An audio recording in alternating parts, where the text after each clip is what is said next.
Hello and welcome to the Total Soccer Show. My name is Daryl Grove. I'm joined by a man who's ready to host you once every 4 years. His name is Taylor Rockwell. Hello. That does give me time to perfect the hello and welcome, I think. So yeah, every 4 years sounds good. And also hello.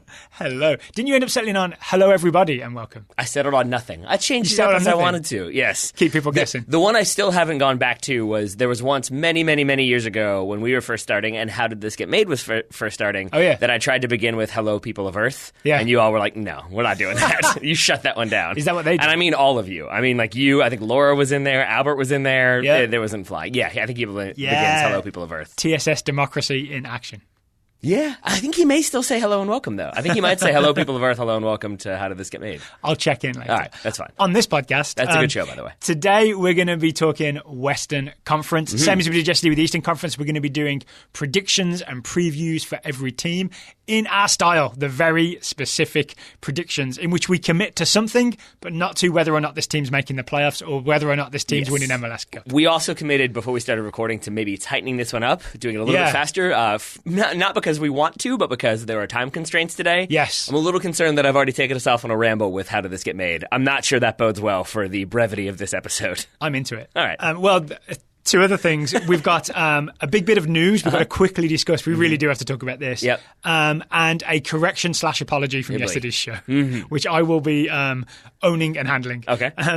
The bit of news concerns a tournament, possibly, in the United States in the year 2020. So news broke yesterday. I believe the New York Times is where the news broke. That US Soccer, the federation, has made an offer to CONMEBOL and to CONCACAF to host a Copa America Centenario-style tournament in the United States in 2020 and then quadrennially there afterwards. Mm-hmm. That means all 10 South American teams, 6 CONCACAF, I'm going to guess, invitees in the end. And we'd have that big tournament in the US every 4 years. Well, that's the thing. We're still not sure if it would be every 4 years in the United States. Okay. I imagine, because it's basically, I guess, CONCACAF and CONMEBOL have been talking about maybe doing a tournament, and it sounds like from the article, Andy Das, by the way, well done. Oh, is that who wrote it? Yes. Yeah. And basically the idea... So it was filed exactly on time. Exactly. That makes sense. I think he was saying that basically they had those two confederations or federations have been having those conversations. Yeah. U.S. Soccer probably felt since 2016, right? We've been waiting for someone to figure this out. Yeah, and I think U.S. Soccer felt like it had taken too long. My guess would be that they were concerned that there was going to be a 2020 Copa host awarded sometime in the near future, which would make this much harder to schedule. Yes. So they've kind of stepped in and invited both parties. And then they have said, like, the Copa America will continue, the Gold Cup will continue. We just want to have this different tournament. They said it can if you want it to. I don't think... Because Copa America has switched from odd-numbered years. There'll be one this year, but then starting in 2020, it's supposed to be even-numbered years.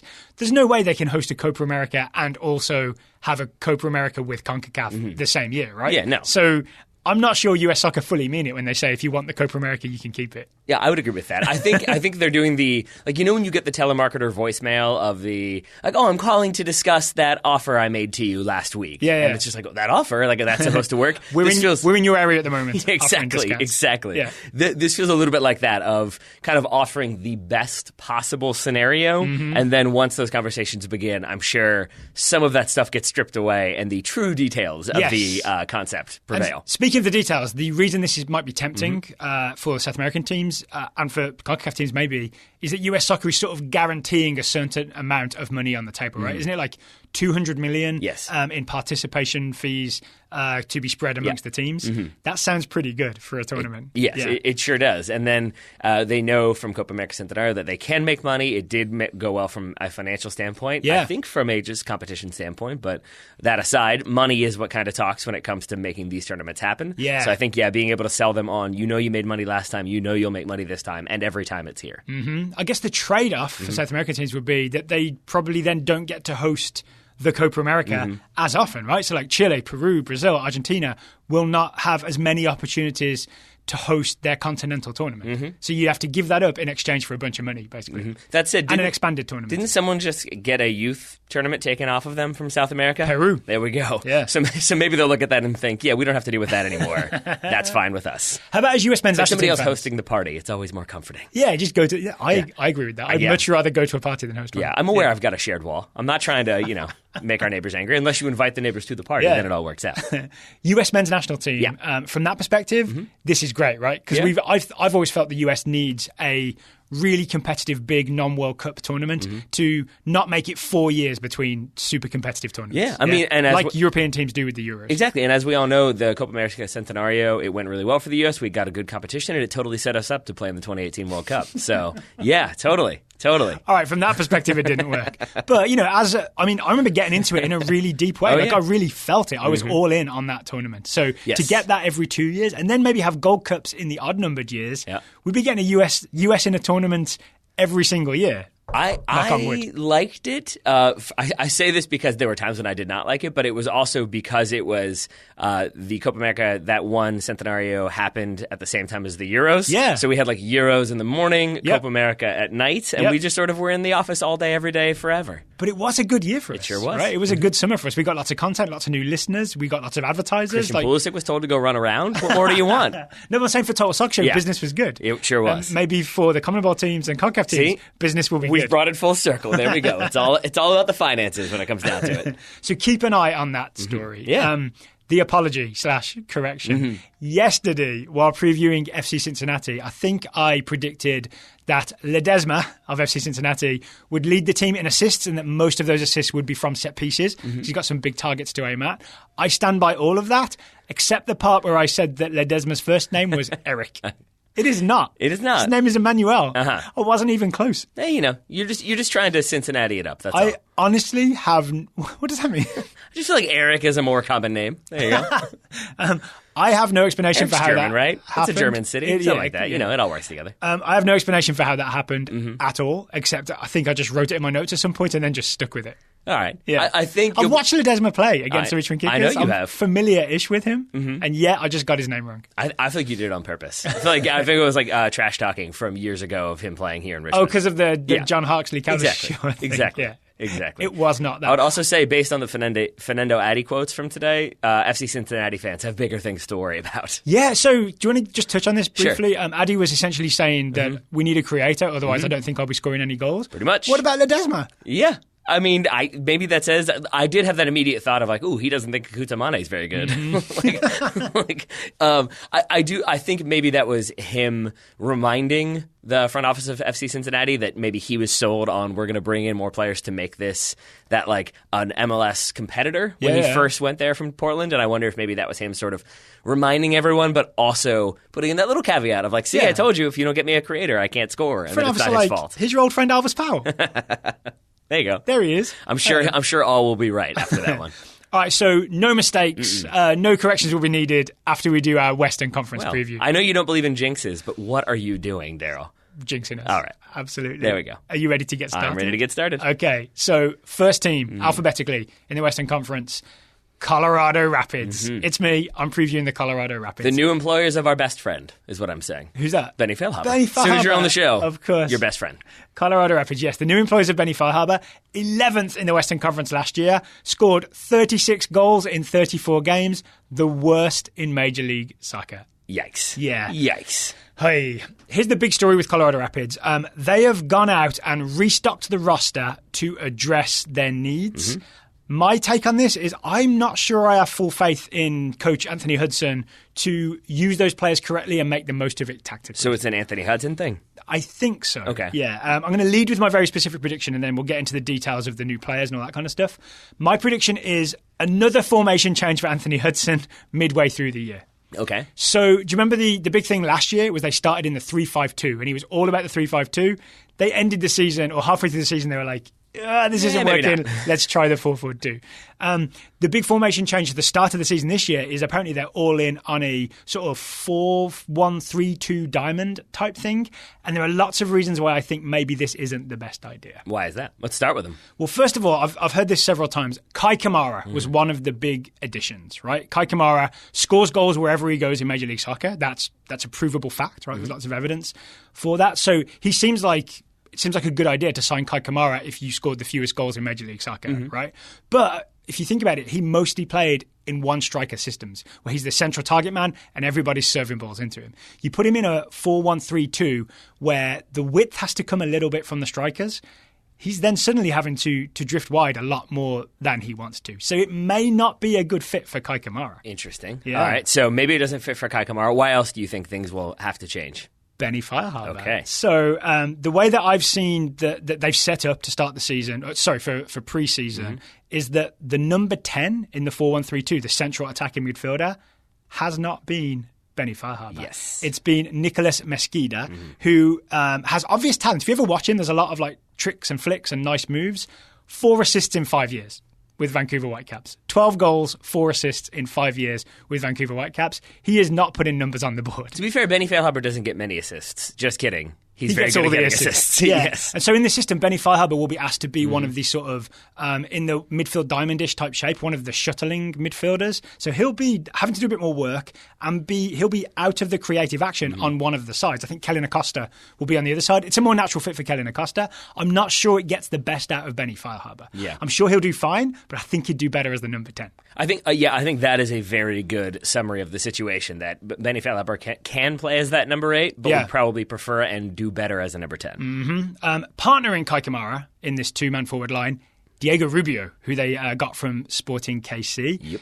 Again, he maybe preferred it as part of that front 3 at Sporting KC. So you're now asking both of these guys to play in the front 2. So I'm just not fully convinced it works. I'm also looking at Jack Price, who is the defensive midfielder. I'm a little familiar with Jack Price from the Wolves days. He's more of a distributor than a defensive midfielder. I'm not sure he's the man to break up attacks and make all this work. The only guy this all works for is Keegan Rosenberry.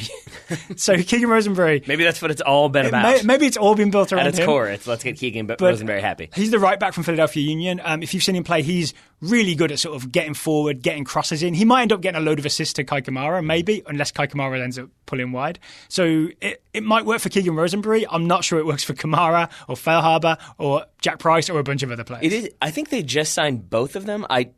I know Acosta, I think Rosenberry were both signed to long-term extensions. Yeah. And it is interesting that the two they signed to long-term extensions are the two that this system works the best for. Maybe. So there's my very specific prediction, is at some point during the season, we'll just have to admit that this diamondish thing is not working, doesn't get the best out of the players that Anthony Hudson has.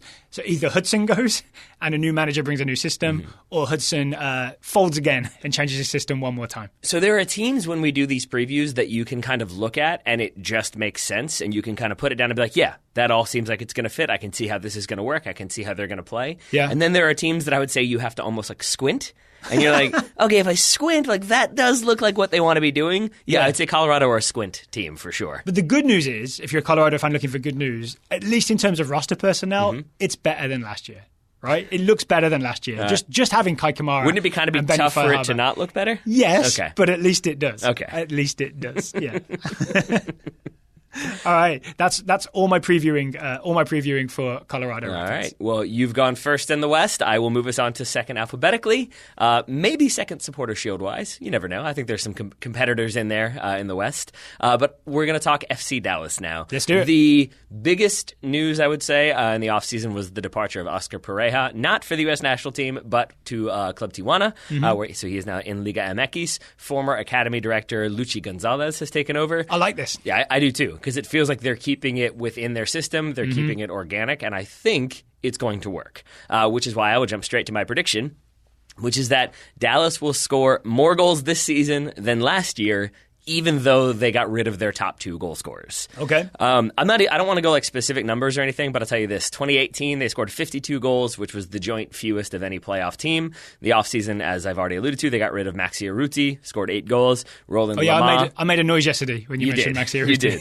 Roland Lamah was selected by FC Cincinnati in the expansion draft. He contributed 8 goals, but they've also gotten rid of Tesho Akindele, who was a backup for them. Mauro Diaz has departed as well. He only played 12 last year, still chipped in 2 goals. So they've gotten rid of a lot of goal scorers. But the reason why I'm really excited about this team is because Lucci is all about the press. Yes. And he has set this team up and built this team in such a way that I think it all makes a lot of sense. They're not a squint team. Even if some of the people who start their first couple games don't end up finishing the season or they rotate it around, it's still what they're trying to do, I think makes a lot of sense because it's number one, they're embracing that sort of homegrown idea, the idea of bringing through players. Reggie Cannon's going to be playing considerable minutes. Paxton Pomykal, if he's not a day one starter, I think he'll be a starter very quickly. He'll at least have the opportunity to seriously compete for regular minutes, which I'm not sure he's ever really been given. Yes. Yeah. And I'm also assuming Gonzalez, as former academy director, is a guy that has followed Paxton Pomakal's career from beginning to where we are now. I would say you are correct, yes. So I think he'll know what Pomykal can bring and sort of knows how to utilize him properly. But then it's the front 3 that also makes me very excited. You've got Michael Barrios on the left. Then you've got Santiago Mosquera, who I believe is a new signing for them. And then Dominic Badji. Wasn't he there last year? Yes, you're right. Excuse me. But they've got Dominic Badji, who is, I think, going to be their starter, which I'm surprised by because they have Christian Coleman. He'll be out because he tore his ACL, I think it was, in October of 2018. So he's still on the recovery.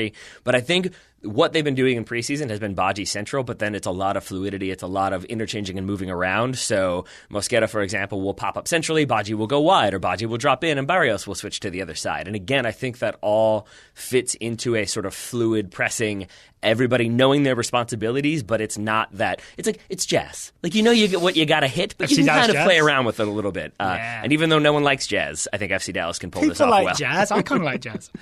And then I think just that they're also going to be bringing through young players, and it connects to some of the stuff we've talked about. I think off air we talked about like Sporting KC, where it's players being brought in who kind of know the system, know what's expected of them, and the club knows what to expect of those players. So I think they're going to bring people through when they fit or when they kind of need replacement, but it's people who will know what to do. I'm hoping like Brandon Savagna, someone like that, might be able to get some serious minutes. Yeah, I think Brandon Savagna is one that I would say you should be looking for. Jesus Ferreira, I would say also probably get some minutes in there. He's going to be a possible goal-scoring option for them off the bench, would be my guess, in kind of limited situations. Now feels like a good time to plug our Top Draw Soccer show as well. This week on the Top Draw Soccer show, which is a separate show that we produced for topdrawsoccer.com, Taylor and I will be going through our sort of the 10 players under 21 in Major League Soccer that we're most excited for in 2019. I mean, I haven't made my final list yet, but I will guarantee that at least one FC Dallas player is going to be on it. Yeah, I would say that's a safe bet. Maybe Jesus Ferreira. I want to maybe claim him now. All right. I think there's some like eligibility issues. I forget what the problem is, but I think he'll be just fine. Yes, I do. The question marks I do have about FC Dallas, the biggest one for me is Brian Acosta, the Honduran midfielder. He was brought in. He is their 4th designated player. They brought him in. They have 4. I am not familiar. Yeah. I mean, and we're going to come back to that 4DPs thing because that sounds like one too many. That's fine with me. He was brought in from Tenerife to like kind of stabilize that midfield. But the thing is, I'm not sure he's as good as he should be to be a designated player. And I am aware that this might be just sort of a limited sample size, but I went and watched Y-Scout, and I had read a bunch about, he's bringing in passing and possession, and he's calm on the ball, and he'll help facilitate from defense to attack. The first 3 passes I saw from him, all were 10-yard passes to the opponent. And I can't tell if that has just sort of made me like kind of colored my view a little bit, but I definitely have some concerns about him kind of coming in and locking it down as this sort of number 8 midfielder. Maybe he drops a little bit deeper and becomes more defensive as the season goes on. I think it'll be Carlos Gruezo starting there, but maybe that's how they use him. But that's my only question about Brian Acosta is some of the passing I've seen didn't look as maybe as good as it should for a designated player. The weird thing as well, on Y-Scout, it's shown you the best. It's often shown you the very best of that player. You are correct. So if there are misplaced passes in there, then either somebody at Y-Scout didn't do their job correctly, or or they just had to be included. Yeah, You know I mean, there you go. And then, the other issue, I said it very quickly, but to get back to it, 4 designated players on the roster right now. The difference, as many people pointed out on Twitter when I brought this up, the difference being that with the LA Galaxy, those designated players are all paid a lot of money. Yeah. These designated players for FC Dallas, there's a couple different ones that could potentially be paid down. Yeah. And then, as I said... So they could use targeted allocation money to get them under the DP amount, and therefore they're no longer a DP. Yeah. And then the other option they have is Christian Coleman if it feels like his recovery is taking longer. I don't know what the timeline is on this or when they would have to do it, but they could put him on the season injury reserve. And then basically that would, I think you then lose that in terms of him counting as he's not a roster hit. Exactly. But so when they want to bring him back, they'll have to that move becomes some problematic. around. Yeah. So I think maybe what we'll see is just one of those 4 get paid down, but that needs to happen in the next, 48 hours or so, 72 hours? Like, you kind of got to get this stuff done, which is where it remains an issue, is that it's not yet done. And then I don't want to go too long, but I wanted to say one more thing. A lot of stuff that I read about FC Dallas away from the field, I don't really know the relationship between the front office and the fans. I know there's been some discontent about how far away the stadium is and how long the renovations have taken. Yeah, but...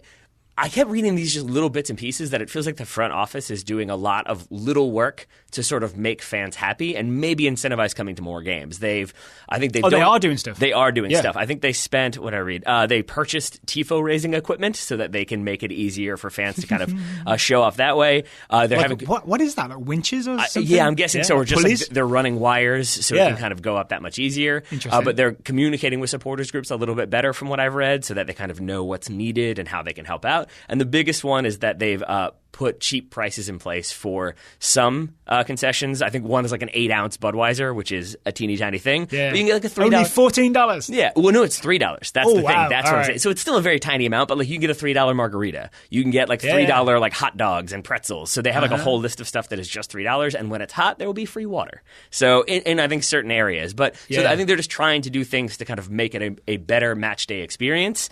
And then they're trying to do the same thing on the field. I'm a big believer in that stuff because you're not like immediately maximizing your revenue, but like long term, you're definitely keeping people happier. And I would argue, I can't prove it with a graph, but I would argue you make more money in the long term by keeping fans happy and keeping them coming back. Yeah, there we are. So keep fans happy. And Matt Hedges, I think, will keep people happy. He's very good. I just wanted to say his name. Keep heading things away. There we go. All right, Houston Dynamo are up next alphabetically. In 2018, Houston Dynamo were US Open Cup winners, MLS playoff non-makers. That's the story of the Houston Dynamo. Non-makers. Non-makers events are less popular than makers events, I've seen. Certainly are. So the picture with Houston Dynamo, Wilmer Cabrera is the coach. He plays in either a 4-2-3-1 or a sort of 5-3-2 type thing. They defend. They try and defend pretty not deep, but doggedly, and get ready to counterattack. Essentially, absorb and then counterattack. I see the dilemma you had there, because to say it's I think it was Montreal. I was saying this about yesterday. Like to say they're going to park the bus, they're just going to sit behind the ball. It's not quite that. Yeah, that's misleading because it's going to be working defensively. It's not just we're going to sit back and make it hard. What's the word I went for in the end? Doggedly. Yeah, doggedly, I like that. Right? So they're not going to press high up the field is one thing. They're going to be maybe around the halfway line or behind. But what happens is when Houston Dynamo win the ball back and break, you are in trouble because their forward line is just full of attacking talent. Albert Le Panterita Elise. I can't believe he's still there. Is the big name. That's one I thought was definitely going to be gone this offseason. Rommel, the other guy who's still pretty good, Kyoto. Those are your two wingers, right? So the big thing is when the ball goes out to Albert Elise, he's usually on the right wing. He is the perfect example of what happens when you've got a player who has loads of pace but knows how to use it, right? Pace really employed with a purpose. I've seen him so many times hang on the edge of a left back and just know exactly when to make that run to get on the end of a through ball. I've seen him dribble at people, draw them towards him, and then play a through ball to the other attackers on Houston Dynamo. And he kind of has this knack of, even if he starts wide, he manages to time his run and time his first couple of touches to get him either in on goal from an angle or in behind so he can square the ball to a teammate. That's what makes Albert Elise so dangerous. But it's also what's so important about like Houston's attack as well is if you have that one guy who's super fast and he knows how to use it and he's getting around the last defender and then he's looking to cross and you have a bunch of other people who aren't very fast or aren't so inclined to attack on the counter, then he's crossing to nobody. But yeah, I think with like Kyoto, for example, he can very much get on that back post for that kind of squared ball. Most importantly, Mauro Manotas. Mauro Manotas, the Colombian striker, scored 19 goals last season. If you go back and watch them, a lot of them are from Albert Elise square balls. So it's a lot of Elise in behind, gets down that right flank, cuts in, square to the back post, and Manotas is there with a header or a touch or just beating the defender to get there first. This is a really key link-up, Elise to Manotas. Kyoto, like, really good, but he's just not... He doesn't catch the eye in the same way that Elise does. And then behind them, it's a 4-2-3-1, right? So the attacking midfielder who's involved is Thomas Martinez, short Argentinian, classic South American playmaker in Major League Soccer. He's often the guy who is springing those passes to get Elise in behind. So all of this works when Houston Dynamo counter-attack you, right? My specific prediction is they will score fewer goals in the second half of the season because either Albert Elise or Mauro Manotas is getting sold. Okay. Yeah. Yeah, that makes sense to me. I think if you look at what Miguel Almiron's doing in Newcastle, if you look at what Tyler Adams is doing in Germany, and we keep hearing stories from journalists or keep hearing journalists saying that the MLS selling market is hotting up. Like people are realizing the value is here. Albert Elise is a guy who nearly made the move.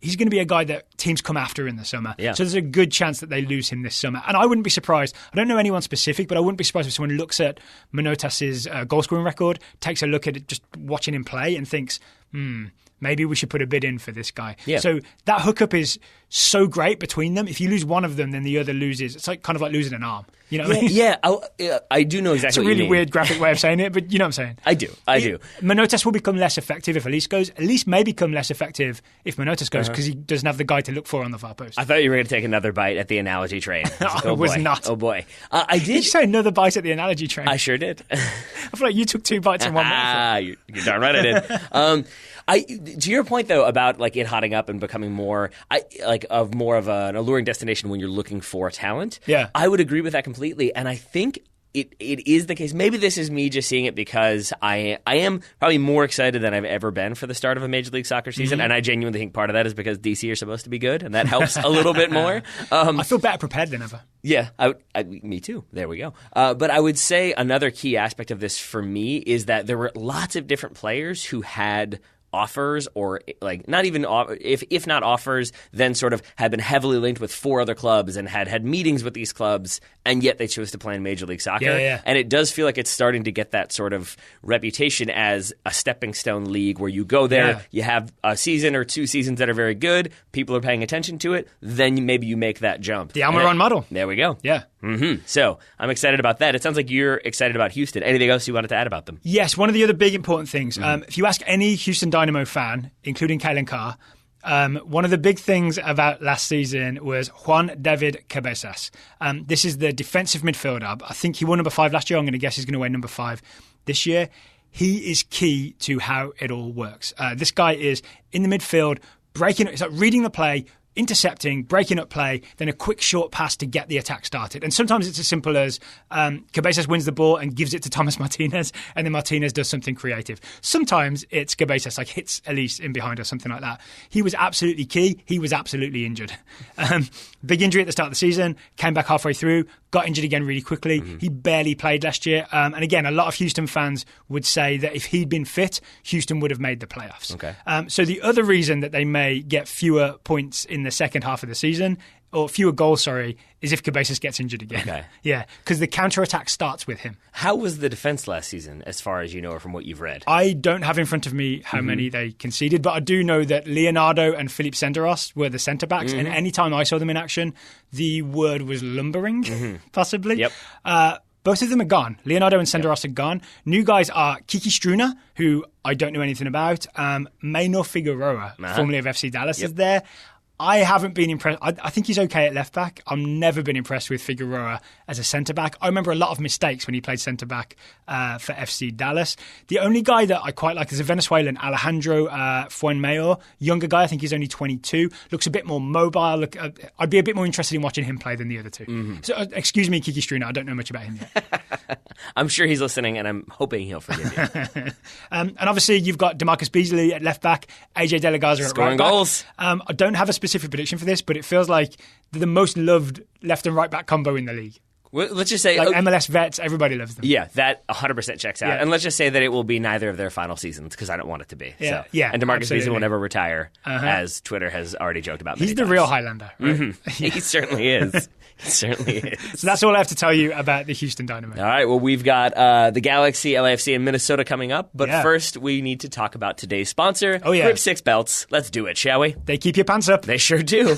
So Grip 6 Belts, we've mentioned before, it is a different type of belt. It's not one of those weird, old-fashioned buckle, flappy things that you may be wearing right now. If you are, look down, look at your belt. It could be better.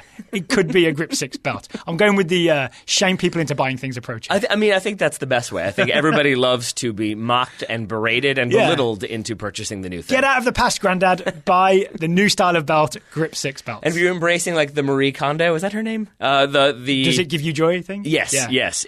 Look at your belts. Do they give you joy? I genuinely kind of use this, and I got rid of, I think, 4 different belts that I've had probably since I was like 16, or that's when the accumulation of belts started. Yeah. And they were like, there was like cracking around the holes, or they were scuffed up because I've worn them for years and years and years. Yeah. And then I looked at my Grip 6 belts. None of that going on. They look just fine. That's the Grip 'cause 6 belts survived. They got the guarantee. They do. Right? So even if they don't survive for any reason, they'll make sure to replace it. I think they're just really confident that it will survive. Yes. Yeah. Yeah, and I think it's telling, in my opinion, how much I like those Grip 6 belts, because with so many things, it turns out, it does bring me joy, and it does make me happy, so I don't need to get rid of anything. But the belts, it seemed like maybe they've made the difference, so that I did look at them and just think, you bring me no joy, old belts. Maybe a belt is a thing that people start to take for granted, and they don't think about, maybe I should replace this. Yes. So once again, look at your belt and think, man, that's does a it really need good replacing? point. Yeah, it's one of those, like, you stop seeing it because you get like little nicks and scratches and there's little wear, and it's just like, oh yeah, it's the belt I've always had. And then when you see it from a fresh perspective, it is a little bit like, ooh, that's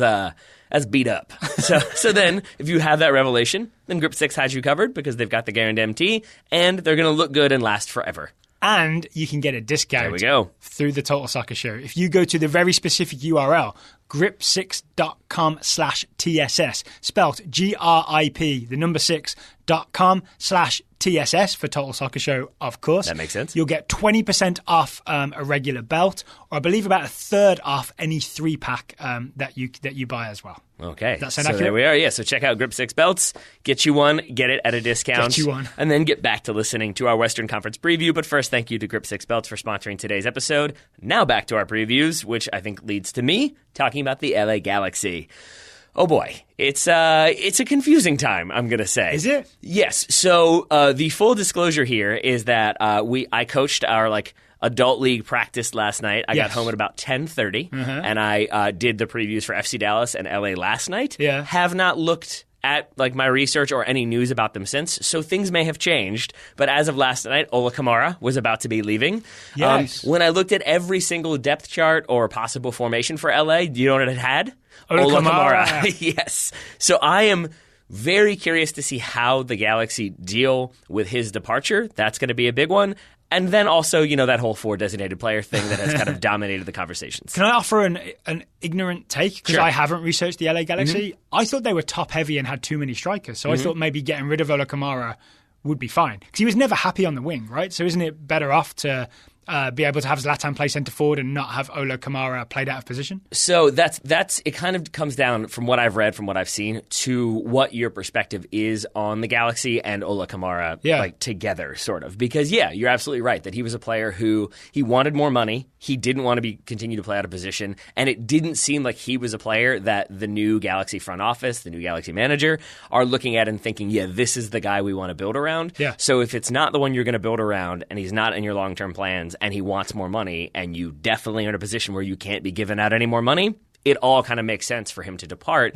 It's just the case that I think fans really liked him. He was a player who scored goals, who worked really hard, who I think... I always thought he was lively whenever I saw him. Yes, exactly. It did then open up the rumor that Giuseppe Rossi would be joining the Galaxy. Yeah. He tweeted something vague, or he put out an Instagram post that was like sunshine or something like that. Oh, we'll get to this in my LAFC preview. Here's the thing, is that it was initially reported that he was going to the LA Galaxy. Then late last night, this was about 1:30 in the morning, I think, it came out that it was actually LAFC where he was heading. You've ruined a nice surprise in my LAFC preview. Well, I'm happy to be ruining it for you anyway. But I think that does show you that they're still looking for other options. So they're certainly not top-heavy, because outside of Zlatan, they do not have any sort of proven strikers. They have some academy players and some people they could potentially bring through. But it's basically Zlatan better stay healthy.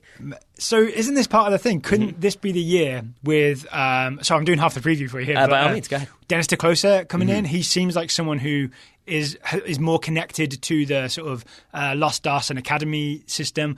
I'm kind of expecting, tell me if I'm wrong, that guys like Ulysses Yanez and Efra Alvarez might get their shot with the LA Galaxy this year. That's a distinct possibility, and I'm sure there have been lots of words spoken on different podcasts about that and ink spilled on that.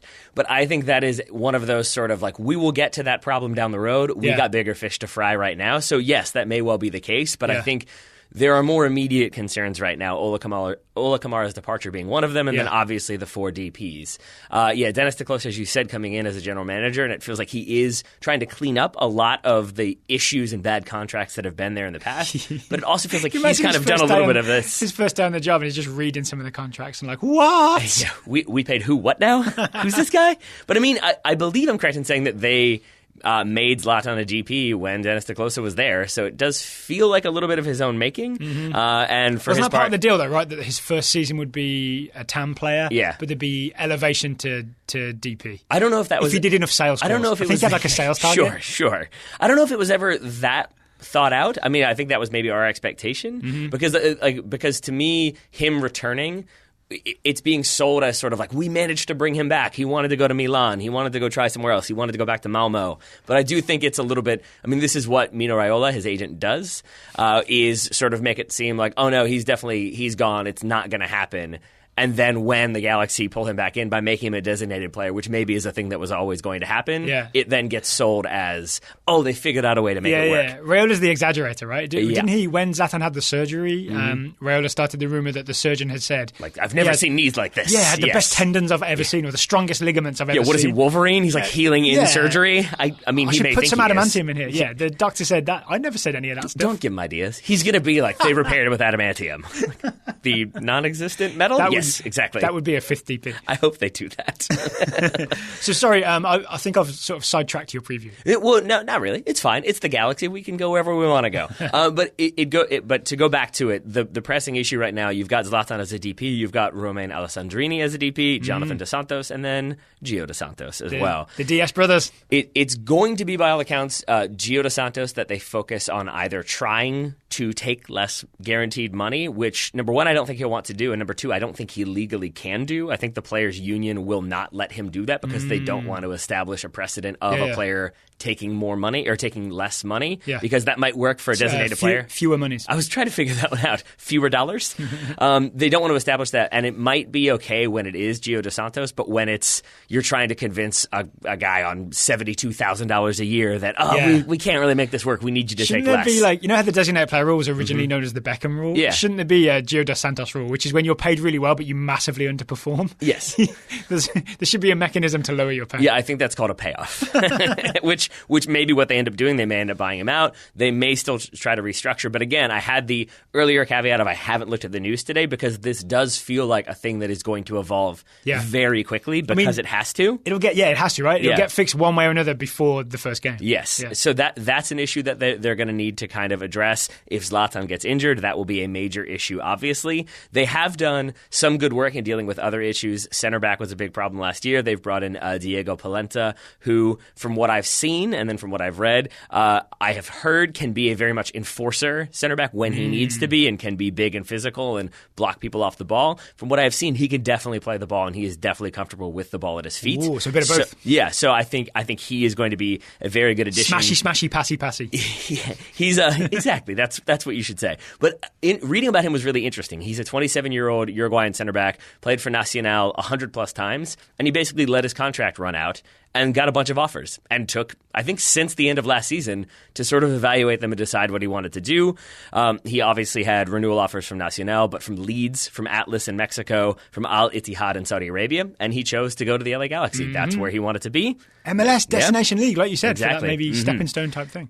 Uriel Antuna would be the other one. There may be tilde in there, might be Antuña, I'm not sure. But either way, he's a 21-year-old Mexican winger midfielder on loan, 1-year loan from Manchester City. I have a feeling he's going to be their right winger. If I have them as like theoretically a 4-2-3-1 right now. That was not what they were playing in preseason, but I've adjusted it because Ola Kamara is no longer there. But I think you'll see Antuna/Antuña on the right and Alessandrini on the left. All right. Who plays in the middle? Could be Leggett, could be Gio dos Santos. I have no idea. Leggett's going to be a player to watch, right? After watching him for the US national team in January, everybody was psyched about him. He's fully fit. He's ready to go. He's got a new coach, who I can't believe you haven't mentioned yet, but I'm assuming that when Charlotto is working with the Leggett, he's going to be impressed. Yes. Yeah. Forgive me. I thought I had mentioned him already. Guillermo Barros Charlotto has come in as head coach. I was really surprised when that happened. Same, yeah. Because, I mean, he's managing in the Copa Lib final. It felt like a manager who he could stay there and have continued success. Mm-hmm. It felt like also a manager who maybe, given how successful Argentine managers have been historically and very much currently, it also felt like maybe a jump to Europe would have been in the cards. So that he's gone to the Galaxy, that they've gotten Dennis Teclosa, as we've mentioned. Mm-hmm. That all feels like a coup. But it also feels like I haven't given you my specific prediction for the Galaxy yet, which I should probably do. Please do. And it's kind of based on the fact that the Galaxy, I mean, there were the reports that they were going to try to find a way or negotiate with MLS to have a fourth designated player. It just feels like they're kind of always going to test the waters, and as a result, they're always going to be involved in conversations. So my prediction is going to be that the Galaxy will somehow be linked with a move for Bobby Wood this summer, and it won't be pure speculation. It won't just be a think piece about how Bobby Wood makes sense. It will be maybe more than that like reps have contacted him, or there have been some conversations about how they might be able to make that happen.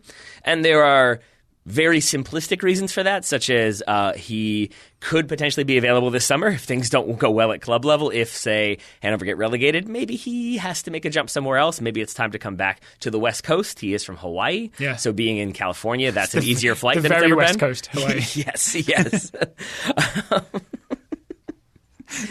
Yes, exactly. That's what I'm looking at. Thank you. And then I think maybe it would be alluring to him to come back, to kind of be back in a situation where he is sort of a top dog, as opposed to where he spent years kind of scrapping and struggling and not getting much service. But it would certainly require him to take a massive pay cut. So that's why it wouldn't make any sense to me. And yet I could still see a situation in which the Galaxy even have 4 designated players. And they're like, you know what, let's add a 5th and just see how much we can keep pushing things. So I'm ready for LA Galaxy to be good again. Okay. I've kind of basically shambles of the last year or two was not enjoyable to watch, right? Because it feels like it doesn't matter. Like, I know a lot of people feel strongly about hating certain teams and this and that. I think from our perspective, we're often more just like, we want the health of soccer in America to be strong. The LA Galaxy is such a key team, key franchise in Major League Soccer that an unhealthy LA Galaxy always feels like a key organ that's not functioning. Well, I think we can all agree that the Premier League got where it is by having like super non-competitive teams that get slaughtered every week, and then like 2 or 3 good teams. Right. I mean, like, which I know is. So this would be like if like Manchester United was suddenly terrible. Yeah, exactly. Right? Yeah, but I meant that more so. Like, I know it is the Premier League is dominated by a few big clubs, but it is because there is so much money. So many teams are very, very good that it isn't like United were playing Crystal Palace today. I was pretty nervous about that one because Crystal Palace are a good team, even if they're not the biggest team. But it makes it that much more exciting of a league, and to connect it with Major League Soccer, you want the Galaxy to be good because you want every team to be good because it makes it more exciting to watch a league where every team is good. It's not possible, but I do think I'm with you that the Galaxy, especially with Zlatan being Zlatan and doing Zlatan things, they're always going to be an exciting team, especially when they're good. And especially with Roman Alessandrini, who's so very good playing those balls into Zlatan one more time. Well, there's a bit of competition not far away. LAFC. LAFC, they were third in the West last season, the most points ever by an expansion team. A salute to Bob Bradley for that. And can I jump in to say, from everything I've read, the expectation is they will improve this year. Yes. So they've lost players. Well, they've lost one key player in Benny Feilhaber, right? Benny Feilhaber, my understanding is that they kind of wanted to keep him, but also his contract was going to have to go up. That's how Benny Feilhaber ended up at the Colorado Rapids. Yeah, so Bob Bradley would have liked to keep him around. Because he was a key part of the really interesting thing that LAFC do under Bob Bradley, which is to not really have a defensive midfielder. I feel like they're the only team in MLS that are just all in on playing this way. So they have this 4-3-3, and they have essentially, this is how I see it, 3 central midfielders who can all play a bit. They can all pass the ball, but they're all tasked with filling in with some defensive responsibilities, even guys like Lee Win, right, who you would normally think of as a more classic number 10, right? So that's what LAFC are all about. It's exciting stuff. Yeah. It's exciting to watch LAFC, especially going forward. You're going to be excited to see Christian Ramirez as the star striker. Again, we're all kind of high on him right now after January camp. And then they have the classic inverted attacking wingers. It is Diego Rossi on the left, dribbling in with his right foot. Carlos Vela on the right, dribbling in, and then mostly, it seems like every week, putting it top corner with his left foot. He's the Arjen Robben of Major League Soccer. I read a thing, I think like an LAFC fan group put out a thing about a Vancouver player being wanted because I think he took out Carlos Vela last night, and now Vela may not start the opener as a result. Yeah, which is exactly an because Carlos Vela has that ability and is just that good. And he can score at any given moment, so you definitely want him on the field. Here's his stats from last year. 14 goals, 13 assists, and that's with a somewhat significant drop-off after the World Cup. No World Cup in the middle this time. Maybe Carlos Vela puts together a full season where he's dominated Major League Soccer. Okay. All that's to say, Giuseppe Rossi. Giuseppe Rossi is on trial with LAFC right now. I don't know how that's going to go. That could end with him just being let go at the end. It could end up with him signing maybe a lowish dollar contract. And that's a great guy to have on the roster. He sure is. I mean, it's probably PR because it would have to be, but everything I heard about him, like there were United fans that wanted him signed. Yeah. Because by all accounts, he was doing really well. He'd been training with Manchester United. I think Solskjaer extended that invitation. Like keepy-uppy with Paul Pogba in the locker room. Yeah. And I think it's more than just that had people really excited, but I think he was looking good in training and sharp enough that there was some, especially when people were feeling very frustrated with Lukaku, there was sort of a like, well, maybe he wouldn't be the worst thing. They brought in Henrik Larsson that one time for 3 months, but instead for him to be potentially moving to LAFC, that is another exciting thing for the league and another reason to not like LA teams. So there you go. Get out of it. If people aren't familiar with the Rossi story, he's American from New Jersey. He's also Italian, chose the Italian national team, was brilliant for a few years. And obviously we all really regretted that he didn't play for the US.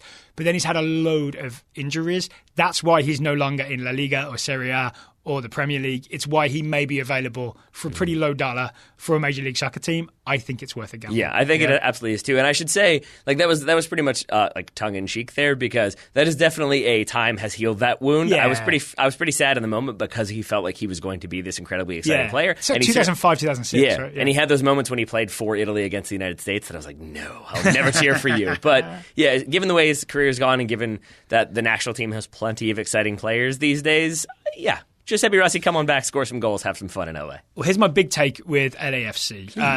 The midfield's probably fine even without Benny Feilhaber. The attack is definitely fine with Carlos Vela and maybe with the addition of Giuseppe Rossi. Even if they get to field 2 Rossis at once, that will be confusing at the very least. Where they've really improved, I think, is centre-back. So my very specific prediction is that an LAFC centre-back will win Defender of the Year. Okay. You're keeping it vague? I am, because it could be Walker Zimmerman, who had a really good year last year with LAFC. Look, maybe the best defender. I kind of forgot about that. I remembered the good year. I forgot about how good he looked for the national team. For the national team, he looked wonderful, right? Yeah. Especially playing the ball out of the back. Walker Zimmerman hitting passes. It's almost like playing for Bob Bradley. Has kind of improved him as a player. Last year, he was partnered by Laurent Simon, who did okay. Yeah, I talked about him yesterday. I'm not sure he's going to solve problems for Toronto. Simon left, right? And Dejan Jakovic stepped in as the reserve. But they've gone out and signed a player. Eddie Segura, 22-year-old Colombian. He's on loan from Atletico Huila, who I'm not familiar with. But here's the thing I'm excited about. 5'10". A small centre-back. Fast and brave and really hard to go past. You know those people who managed to be really effective centre-backs despite not being very good in the air. This is one of those guys, and he makes up for it with like aggressively reading the game, stepping to balls, getting there first. He makes up for it when balls are played in behind. He can cover the ground and get there first. And you said he's Colombian? He's Colombian, Are you sure he's not Chilean? That sounds like a Chilean centre-back to me. It does sound like a Chilean centre-back. Yes. That may be the correction I have to make on our next show. I'm pretty sure he's Colombian, because Atletico Huila is Colombian as well. Okay. So my guess is that they'll get a lot of chances. Segura and Zimmerman will get a lot of chances to show off their defending because LAFC are very attacking, right? That was kind of part of the problem, is that they got scored on, especially late in games, because they weren't a brilliant defensive team. But Segura and Zimmerman, I think, will be a good partnership. I'm banking a lot on them forming a good partnership. I've never seen them play together. But I think Segura and Zimmerman will be a really good partnership. Both mobile, both athletic, both look pretty good with the ball. I know Zimmerman is, I think Segura is. So I think this is going to be a great partnership. So I think one of them's winning Defender of the Year. Do you think if it goes really well with LA, not even if they win a title, but say they put together like this season is very good, maybe next season is really good, do you think there will come a time when Bob Bradley maybe wants to try again at like one of the maybe big 4 or 5 leagues in Europe, or do you think he'll be content to stay in Major League I think Soccer? if you asked him now, he'd say he's content. Yeah. But who knows how you feel 4 or 5 years from now, right? You could be ready to try something else. It's also not that old, right? I know he's in his 50s probably, but he's got, if he wants to keep being a coach, he's got a good long way to go. I asked, as in he's got many more years to go. Not saying he needs to learn things. I know what you mean. I don't want him coming after me. You certainly don't. But I'll say this, like, I don't want to like get too much into this, but we've been hanging more around like MLS writers, MLS reporters. We've talked to some like people in front offices of MLS teams, and I really have not heard bad words about Bob Bradley said. I don't think that that's me like really, really remembering fondly Bob Bradley. I have no rooting interest in Bob Bradley, but it just sounds like everything written or talked about with him as a coach is about how he makes players better, how he always has a plan, how the players back him to always have a plan, and then maybe how Swansea was a bit of an outlier. You're always going to hear that in there too. So that's why I ask, is because I sort of keep hearing about how good of a coach he is, and I wonder if it really does go well, if maybe MLS being a selling league suddenly becomes a selling coaches league as well. That would be good. I've got one more wild prediction. Please. If for some reason Bradley does decide that he needs a defensive midfielder, Bob trades for Michael mid-season. Oh boy. I mean, they've played before. Or he's played for him before. He certainly has. When Bob Bradley joined the league with LAFC, he said there's no way that's happening. Michael has his own thing going on in Toronto. That was before Toronto fell apart. Exactly. Yeah. So if Michael's looking for I would take those statements from as Toronto, right now. As in, like, you could just insert right now into him saying that. Like, right now, Michael has his own thing going on. Yeah. That's what that means. So that could be a good escape for Michael Bradley if things go wrong at Toronto. A good escape. To go and play for his dad in Los Angeles. All right. Yeah. All right. So put some sunscreen on, he'll be fine. So we're saying that's like a maybe, possibly, potentially, probably not, but potentially, possibly. It's just maybe. a wild prediction that won't happen, but would be interesting. Okay. Yeah. All right. Who's next? I feel like we've gone along here. I believe we are at Minnesota United. Okay. And though we don't do the, like, here's where they're going to finish, they're going to make the playoffs, whatever predictions, I will say I am cautiously optimistic about Minnesota United heading into this season. A lot of loons just, their ears lit up. I would imagine so, but I think their ears have probably been, maybe their eyes more so because they're watching stuff, have been pretty satisfied with what's happened so far this offseason, because I do think if you look at the team from last year versus the team from this year, it is, in my opinion, just like categorically a better team, and I don't see how they don't get better from what they did last year. I'm not saying that means they're like breezing into the playoffs. They may still not end up making it, but it does feel like there's more of a plan here and there's more of a coherent approach to this season because they've got more of a spine now. It starts with going out and getting Ike Opara. Now they've got did that. Yeah, I mean, they've got a national team quality center back. I think he should probably be getting more looks, is my opinion. But the big acquisition that has been much talked about is Ozzie Alonso. And I'm strangely, prelude to my Seattle preview, I'm strangely going to say it was a good idea that he left Seattle, and it was probably the right choice for Seattle, but that can still mean that it's the right choice for him to be in Minnesota. Yes. Because I think they're going to sort of build around him a little bit so that they're not sort of relying on him to cover every blade of grass every 90 minutes for 34 games. That's not going to happen. But I think he is doing the Ozzie Alonso role, being like number 6, occasionally number 8 hybrid sort of thing, but just putting out fires, policing the back line, shielding that back line. I think that's really going to help solidify that defense with Ike Opara behind him. Yeah. And Darwin Quintero. Hashtag play your olds. Exactly. And Darwin Quintero ahead of him. And that's who I want to talk about with my specific prediction. I'm going to say that Darwin Quintero will have a better season than 2018, which is kind of a bold thing to say. Why is that? Because I'm not sure how he could have a better season. Last year, he had 11 goals, 15 assists, and was an MLS All-Star. That's pretty good. But I think it gets better because I don't see why it doesn't. You've got the stability of Ozzie Alonso. I like the confidence of your reasoning, but... I mean, it is like the simple math of bad parts, in my opinion, have been removed. They've gotten rid of some people who didn't fit. Or the team's better. Exactly. The team's better, so Quintero's numbers will be better. Exactly. Okay. It's just like he's got more people around him doing more things to support him, and he's got more attackers who can score goals. It feels like his numbers will increase just because I think Minnesota will be better. Yeah. And one of the reasons why I think they'll be better is another player that they've brought in. Their final designated player was Jan Gregas. They brought in from FC Copenhagen, and I like him for two reasons. One, because I think Minnesota have done a sort of smart job of they've got some cold weather people on this team. I think it's a smart choice. There's no dome on that stadium. That stadium is going to be open, so it's going to be. Are we going to talk stadium? I'm really interested in that stadium. I mean, we can. I didn't have much to say aside from it looks real pretty and it's going to be real nice. It looks so. I haven't researched this, but it looks kind of like the Bayern Munich Allianz Stadium from the outside, right? Hasn't it got the same like color stuff going on? It does indeed. Yeah, it can change colors. I'm sold just on that. I've seen it in the snow and it looked pretty amazing. Yeah. So I'm excited to see it in the snow, then not in the snow, and then probably in the end of snow, or in the snow at the beginning or at the end of the year. There's like a month in the middle where it's nice. Right? Yeah, that's probably true. But to the cold weather roster point, I mean, Seattle gets cold. Ozzie Alonso's used to that. Iko Para, we know Kansas City can be cold. I've been there when it was freezing. Yeah. But I'm looking more at Jan Gregas. Playing in FC Copenhagen, has the Champions League and Europa League experience, but he's got the cold weather experience. Rasmus Schuller is from Finland. I'm just saying, they've got some people who are ready for the cold. It's not going to be that alarming. What may be alarming to some teams is Jan Gregas and his ability to play a Michael Bradley-esque ball.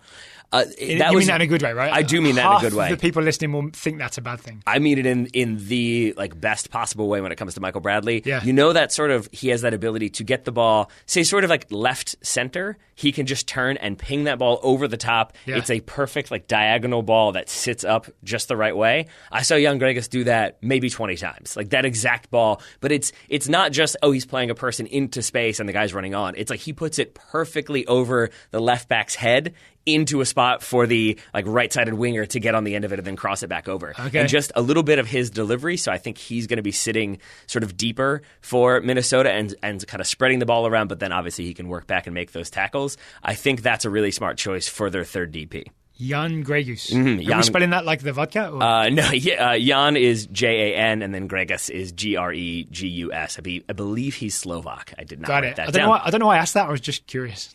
You can ask whatever you want, my friend. But one question that Loons fans will probably have is who is going to be starting up top, because they have a designated player in the form of Angelo. I'm assuming it's Angelo Rodriguez, who is a Colombian forward. He joined them last season for, I believe, half of the year. 4 goals in 11 games is pretty good.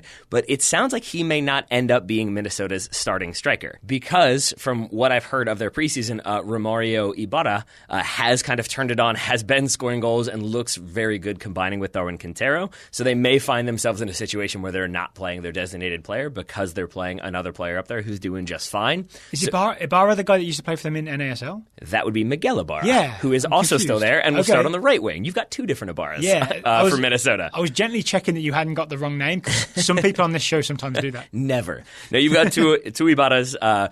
Both of whom I expect to get lots of minutes, both of whom I expect will get at least a few goals in this one. Rasmus Schuller, who I already mentioned, will be on the left-hand side of that attack. All right. And I just think it will be a better Minnesota team. You will not see... Maybe you'll still see a few, but you won't see nearly as many very lopsided scorelines. So it does feel like it's going to be a much stronger and better season. Vito Mannone, the former Arsenal goalkeeper, is going to be their new goalkeeper. So they've brought in a lot of faces, all of whom I think make sense. We'll see if that ends up being the case at the end of the season. We'll see if it ends up being the case after their first 5 games, all of which will be on the road because they're finishing up that stadium. So I think their first 5 on the road and then 6 of their first 7 on the road. So a little bit of a rough patch, but then they'll get plenty of time at home to enjoy their stadium and probably get some good results. Anything else on Minnesota? No, I think that might be it for me. Well, since we had a Minnesota team, maybe we should talk about a Minnesota-based sponsor. That makes sense to me. If you've been listening closely to the last few weeks of the Total Soccer Show, you'll know that we're talking about Talisman Caps. And if you haven't been listening, what's your problem? And I take it personally. Talisman Caps is an independent soccer-themed caps company based in St. Paul, Minnesota. Yep. Yeah? They have all kinds of caps for all kinds of soccer stuff. There's a Carlos Valderrama cap. There's a Harry Kane cap. There's a Manchester United Red Devils cap. So all across the soccer spectrum. But not the majority. The biggest number of things they have are Loons based, right? Yes. There's a lot of Minnesota in terms of they've got like stuff. 2 or 3 Arsenal hats. They've got significantly more than that Minnesota-centric hats. Yeah. So we thought this would be a good idea to let people from Minnesota and Minnesota United fans know about the selection of Minnesota United-themed caps that Talisman Caps sell. I think we certainly should because we have had some questions from people about are they going to do more MLS hats. I'm certain they will down the road, but right now, if you want to maybe jump on a bandwagon, maybe you jump on the Minnesota bandwagon because you, like so many of their players, enjoy the cold weather, then they've got you covered. There's plenty of options there, but as you said, there's plenty of options from around the world. Premier League, Barcelona, Real Madrid, Inter Milan. They've got the snake hat that had to be explained to me as to why it's in there, but now I know that it is, and I can always feel smug in identifying it accordingly. The cool thing about Talisman Caps is it's a husband and wife team that owns it, and Dustin is essentially a graphic designer, right? A very talented graphic designer, former MLS player as well. So all these caps are not like the standard thing that you see elsewhere. They are designs, soccer-themed designs by Dustin that are then embroidered onto caps. Yes, and as I said yesterday, I really enjoy the caps. There's like a little bit just of a different style to them. They're not just a standard baseball cap with like a sticker stuck onto it. As you said, they're very well made and they're very unique in their sort of structure. I can't really explain it much better than I am or than I did yesterday, but it's what makes me like them more. Last time we talked about them because it makes me like them more because it feels like a more unique thing you're wearing and owning. Yeah, it feels more It lifestyle. brings me joy. See, we're connecting it all. It feels more lifestyle fashion-y than it does just like standard sportswear. Yes, Is that exactly. That's a good way of saying it? Yes, exactly. So if you want to rep your club, like for example Minnesota United or any of the other clubs that you see at talismancaps.com, you can do so. And of course, you can do so at a discount. You sure can. You can get 20% off with a minimum purchase of $35, which is the price of one cap. So it's not like you've got to buy 2 or anything. Don't worry, but maybe you should. Because again, 20% off by using the promo code TOTALSOCCER20, all one word, all together to get 20% off. I stepped on your joke. What'd you say? Unless you got 2 heads. It wasn't that great of a joke. Okay. Zaphoid Beeblebrox can buy 2 hats. Perfect. I just saw Big Fish again, if that helps. So that was Hold up. Good movie? Yes. I figured it would be. Very much so. I've been a little bit more emotional, as I've alluded to on the show several times, because Daryl things. That's one that definitely feels like the waterworks would open. Yeah. So I might step away from that one. It's one of my wife's favourite movies. She wanted to watch it. It's a good one. It's a good one. I love it. Talismancaps.com, TotalSoccer20 for 20% off. Thank you to Talisman for sponsoring today's show. And while we're talking Big Fish, which we are, thank you to Danny DeVito for just existing. Danny DeVito's the best. Don't sign one of his contracts, though. He seems nice. His contracts are not good. And if you have no idea what Daryl is alluding to, just search Danny DeVito contract Always Sunny. Yeah. You'll find something. Oh, this is from Big Fish. But yeah, don't sign his Sunny contract. I thought you meant that one. I was like, wow, Daryl, taking us down an inappropriate path. I didn't mean to. And instead I have. DeVito has a history. Okay, up next. MLS Cup runners-up, Portland Timbers. Portland Timbers.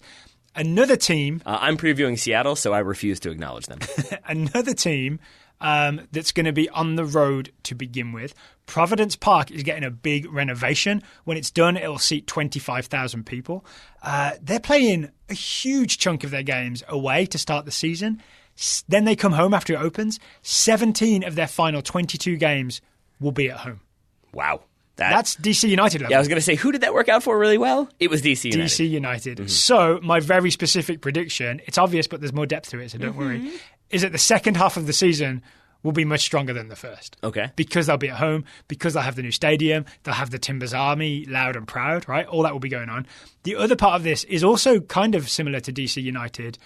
They only have 2 of 3 you DPs anticipated my question. signed right now.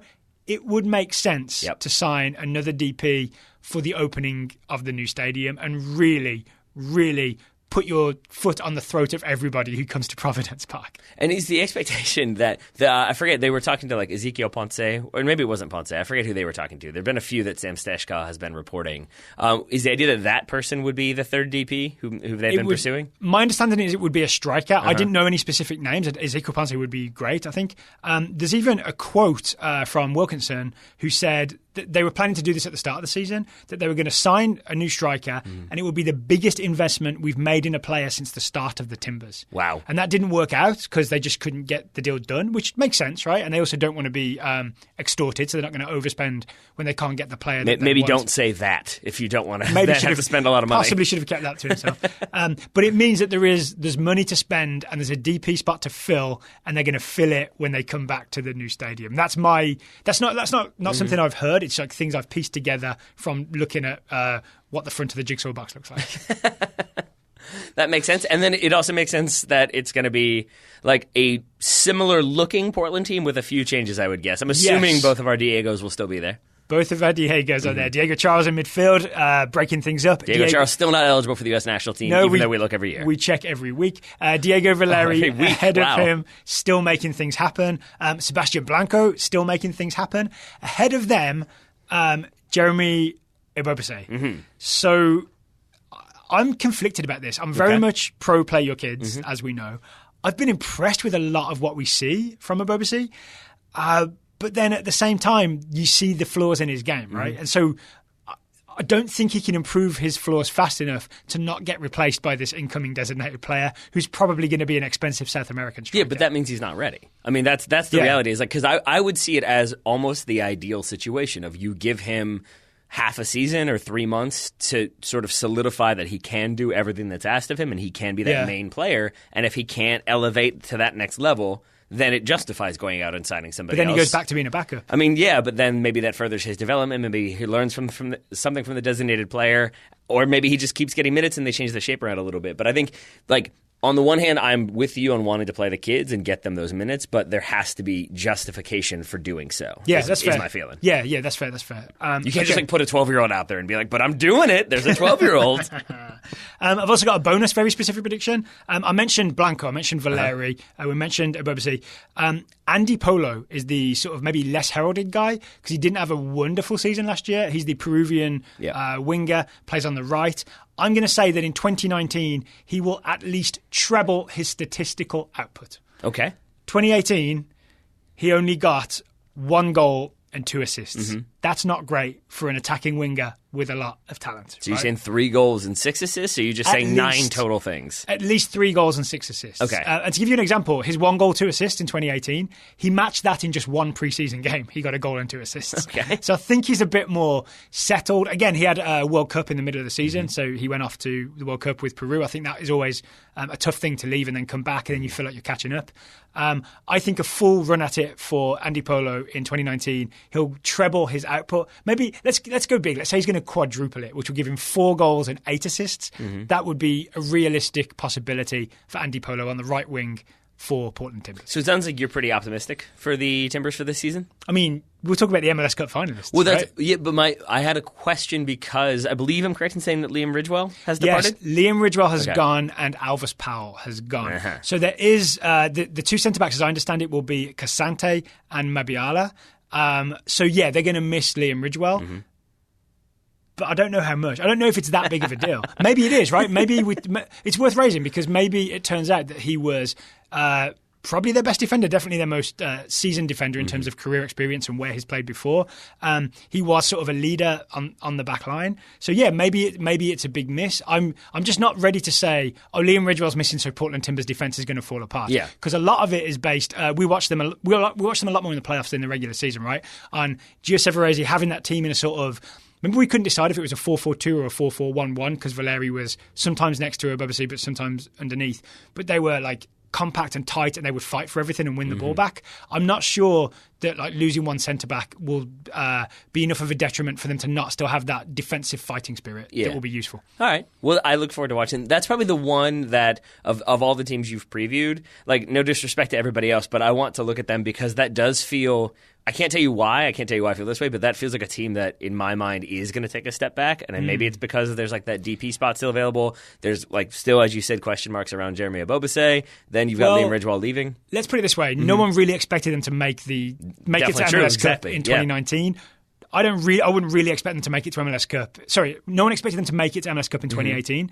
I don't think anyone really expects them to make it to MLS Cup in 2019 either. So if they sort of revert to the norm, they're going to take a step back because they won't make MLS Cup. But that doesn't mean they're suddenly going to be a team that everyone beats up on. All right. Especially not in the second half of the season. No, I would say definitely not. Yeah, I would say they're going to be in the playoffs with some comfort. I don't know if the same can be said of the next team we're going to be talking about, unless you have more to say about Portland. Yeah, one extra thing, which again ties in with my prediction of them having a stronger second half of the season, and not just because of all the home games and the mystery DP.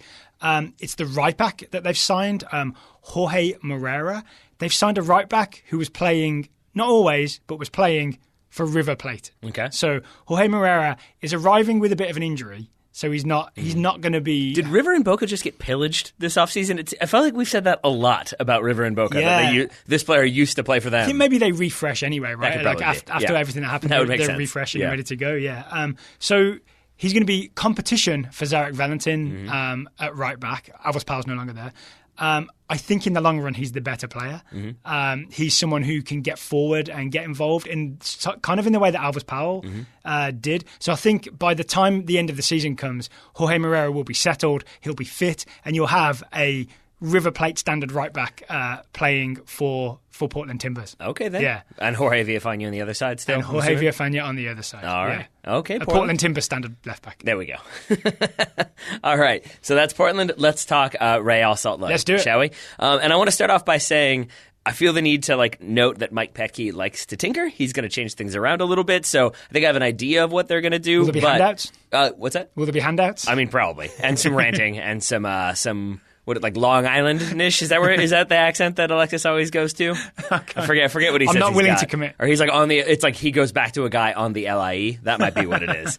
Either way, Mike Petke is there, and I think there will be a little bit of shifting around. So, for example, Albert Rusnak may start as a left winger, sometimes maybe on the right, sometimes central, maybe up top by himself. Who knows? But I think there's going to be a lot of movement. But I think it is an RSL team that their fans should be excited about because they've gone this offseason and sort of made changes that still incorporate the young players and bring those players through, but sort of also effectively get rid of people that weren't going to fit. They declined. Who's out? Who didn't they like? For example, I got you. They declined the options on Sonny, who played 23 times for them in 2018. Luis Silva, who scored 5 goals last season. He didn't fit. He's out. DeMar Phillips, who'd been there for 4 years. Again, that's another guy who they were just sort of surplus to requirements. It doesn't really work. Wow. In terms of the signings, it's worth noting they signed 5 homegrowns this summer. Yes. 4 of whom don't have Wikipedia pages. They have the red text. That's how young they are. So it's lots of... Play your red text kids. Play your red text kids. But it's lots of youth. The question is, is that youth performing at a good enough level? For example, how long have we been talking about Justin Glad as, he's a center back for the future. He's going to be in that January camp. And he is, but then he doesn't really get those minutes. Last season, he didn't end up starting by the end. It felt like Mike Petke had lost confidence. Right? Yeah. Brooks Lennon has been there for, I think this will be his 3rd season. Yeah. He is that right back for them, but can he kind of step that game up to the next level where we had a conversation yesterday about how you don't immediately know that many right backs. It's not a position that jumps out. We didn't even mention Brooks Lennon, and I think that's is true. Sort of a sign of where he is and how his game needs to improve. I like the idea of Brooks Lennon at right back, and I feel like after a season of seasoning, I would expect him to do really well this year. Yeah. So I think it's just those are the little question marks about those young players, but it still indicates a willingness and a reliance on those players that they're bringing through. By all accounts, for example, Bofo Salcedo has had a very good preseason. All right. So much so that we may see him getting some minutes, which again could be awkward because they've gone out and signed a designated player forward in the form of Sam Johnson, who's a Liberian international. I am not familiar. That's fair. He played I think he's coming from Vålerenga in Norway most recently, 25 years old.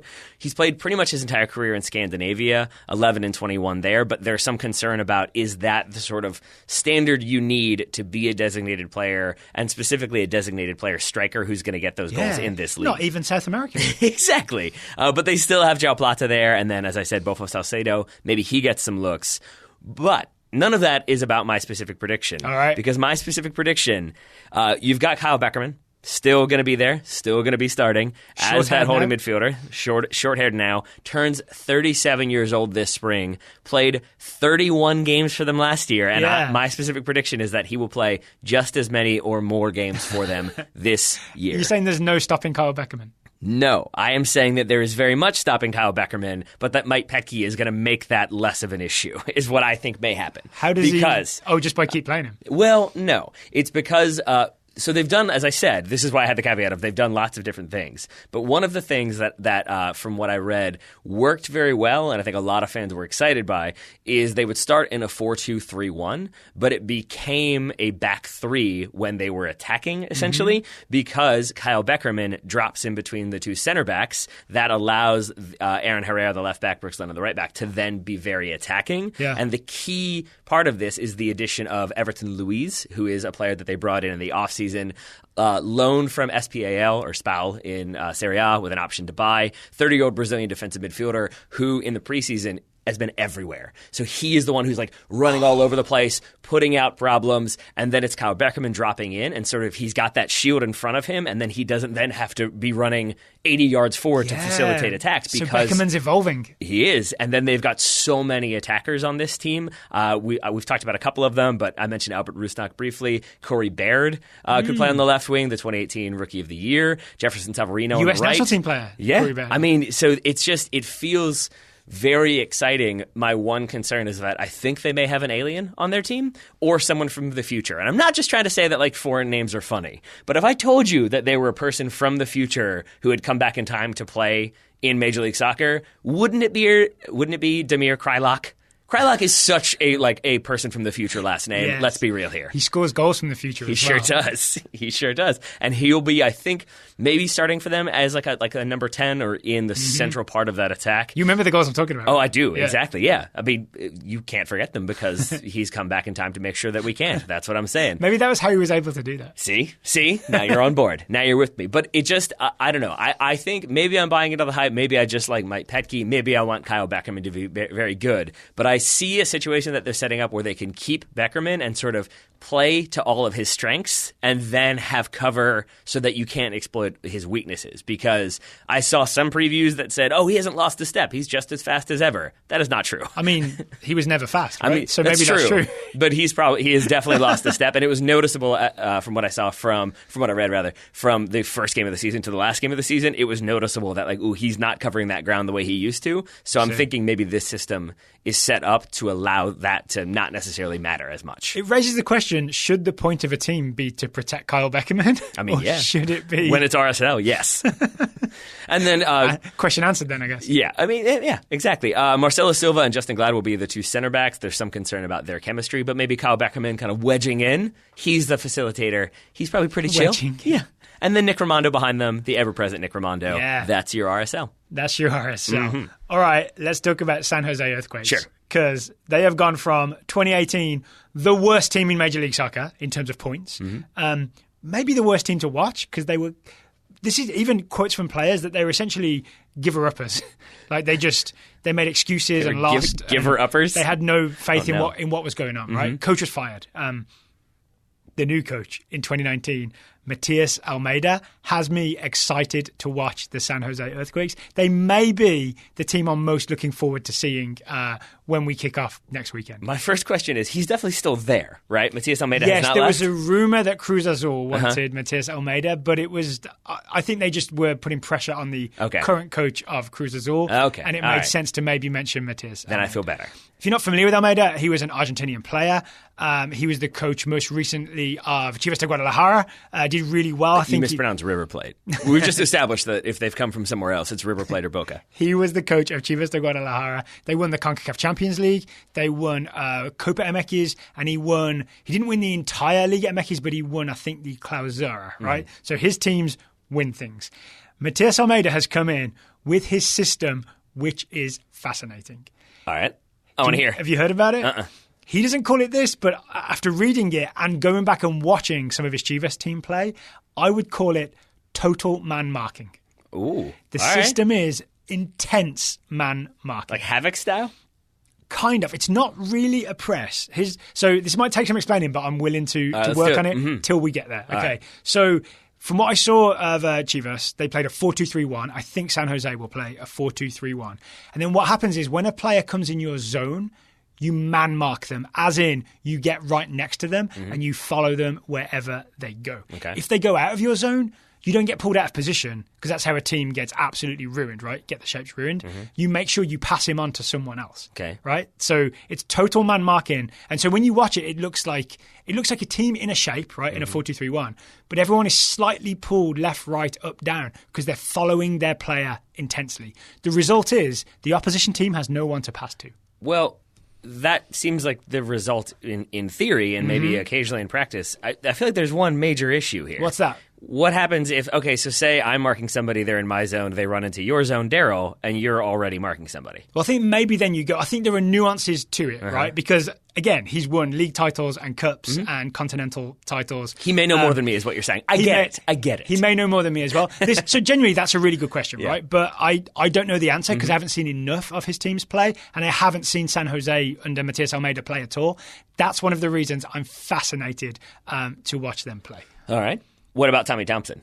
Are you fascinated because of Tommy Thompson? That's my question. So I did hear that in pre-season he played right back, which I think gives you a good window into Matias Almeida is just shaking things up at San Jose and anything could happen. All right then. Yeah. So the Tommy Thompson hype train could be getting extra fuel from him playing at right back, or the Tommy Thompson hype train could be making an unintended stop, but unscheduled stop. It's worth noting here that, I bring up Tommy Thompson, one, because I know you love him, but two, I think because I know you love him, which is to say that, it's telling that the San Jose preview starts with new coach who's doing really exciting things and not like, Tommy Thompson, it could be his year. I mean, if I said Tommy Thompson, it could be his year, people would be like, what? What year is this preview? Right? True. And people have often started San Jose previews like that for the last few years. Yeah, exactly. Yes. That's what I'm saying. So things are maybe different, is hopefully what that means. I want to stick on Matias Almeida just one more time. Guram Kashia, the Georgian centre-back, who played for San Jose last year. I'll take your word for it. I can't claim to have watched a lot of San Jose. A lot of experience. He played 8 years in the Eredivisie. He has his quote about what he's been told to do. Apparently, this is what Kashia Almeida has said to him. Chase your player everywhere he goes, right? That's the quote. But again, to answer your earlier question, Kashia says, it's not everywhere he goes, but if a man comes into my zone, I have to be really tight. Don't give him any space to turn or dribble. I have to take the ball or I have to take him down. Uh-oh. So that's the other key part of this is they will foul you. Oh, and I wanted to test this quote against watching Chivas de Guadalajara in a Copa America final from 2017. Lots of fouls. Interesting. They do not let teams counterattack on them. They do not let teams come at them. They will just foul you at midfield, kind of hard. So, my very specific prediction, San Jose Earthquakes will be top 5 in total tackles 2019, will lead the league in fouls committed. They're going to be the fouliest team in Major League Soccer in 2019. And it might work or it might be a total disaster. We'll find out. The fouliest team. Yes. I like it, which is, it's good. And then maybe it will be foul to play them because of all the fouling that will be happening. So it works on multiple levels. 2 extra things on San Jose. Please. There hasn't been much change in the roster, but Almeida has brought in 2 players. Marcos Lopez, 19-year-old Peruvian left back, looks really talented, got lots of tricks, gets forward a lot. On the other side, you're going to have Nick Lima, who can adapt to any tactic. I've heard of him. We found out, so I expect him to do really well under Almeida's total man marking system. And then Christian Espinoza, who is coming in on loan from Villarreal.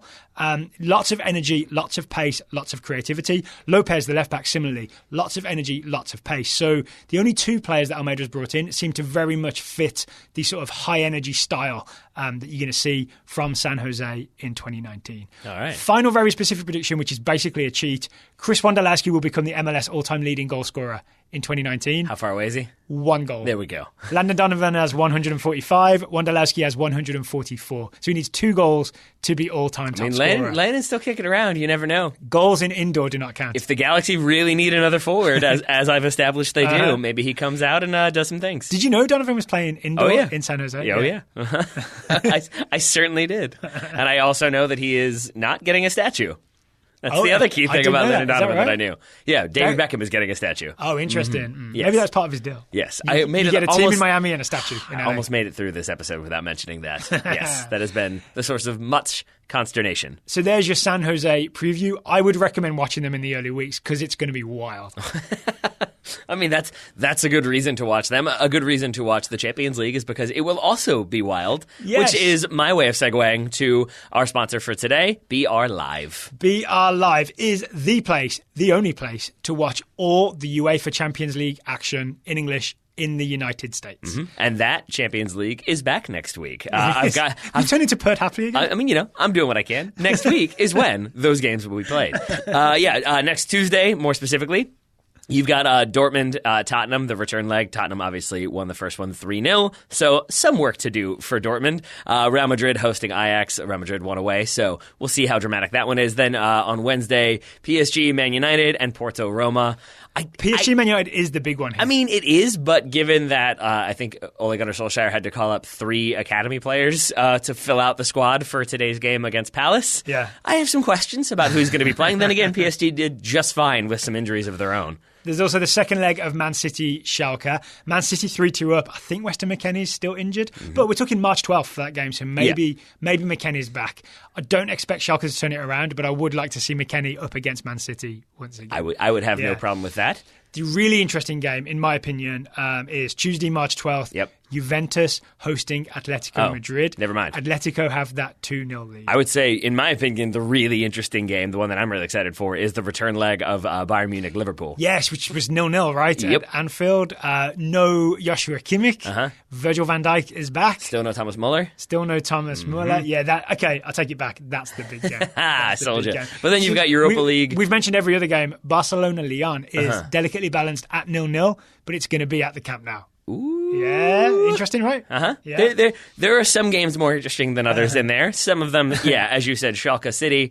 Buckle up, Schalke. And worth noting again, one game each UEFA Champions League match day will be on TNT. The other game will be broadcast only in English on BR Live. With the spoiler-free option, which is key for these types of afternoon kickoffs. If you've really worked hard to avoid it, there is nothing worse than coming home and you turn it on and maybe you're watching the replay and then the score is at the bottom. It's impossible not to look and see what happens. So spoiler-free option on BR Live. If you get the BR Live soccer pass, you can just come home after work. I know these games are in the afternoon, or even earlier if you're on the West Coast, and you can open up the BR Live app or open it up on your computer, and you can watch it without having the score spoiled for you. Also, if there's just one game you want to watch, you don't want the entire soccer pass, you can buy games on an individual basis. Okay. Yeah, so you can just buy the one game instead of committing to the entire soccer pass. And, fundamental feature, it's got the minimize thing, so you can just minimize it. Watch it at work. Whatever. There you go. I didn't even think. Please don't do that. I didn't even. No, do that. I don't want people getting fired. Neither do I. That's why you minimize. And also, Daryl said doo-doo. I always have to point it out. It's very important that I do so.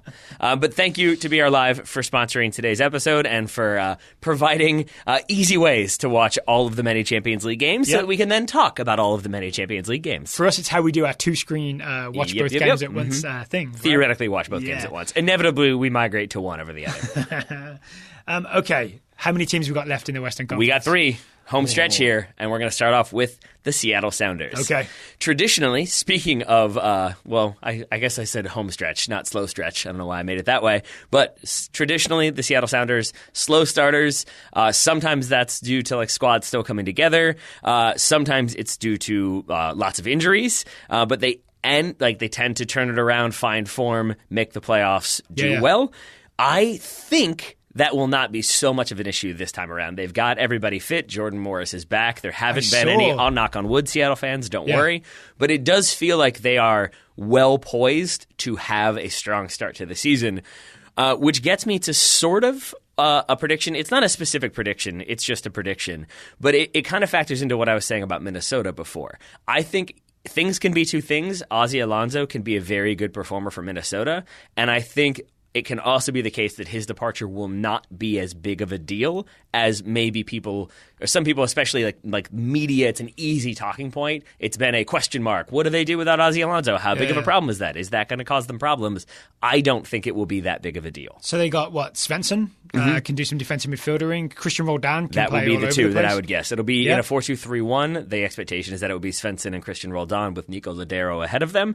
That seems like it will work well to me. Can't argue with that. And it's also the case that it worked well several times last year. Ozzie Alonso only started 21 games for them. He played 25 total, but that still means that they were sort of more than well equipped. They didn't lose a 34-game starter who they're going to have to try to kind of figure out on the fly. Yeah, I get it. And they've gotten rid of him to replace him with Gustav Svensson, who is a very capable player. We've enjoyed what we've seen from him. And then Christian Roldan, who by all accounts is kind of rounding into the best form of his career, or seems to be reaching that peak of his career, that peak age. So it seems like a very smart decision from Seattle. So I think it will end up not being a big deal. That is one prediction. But my specific prediction, it's a guy who I genuinely forgot they had because MLS offseason is so long.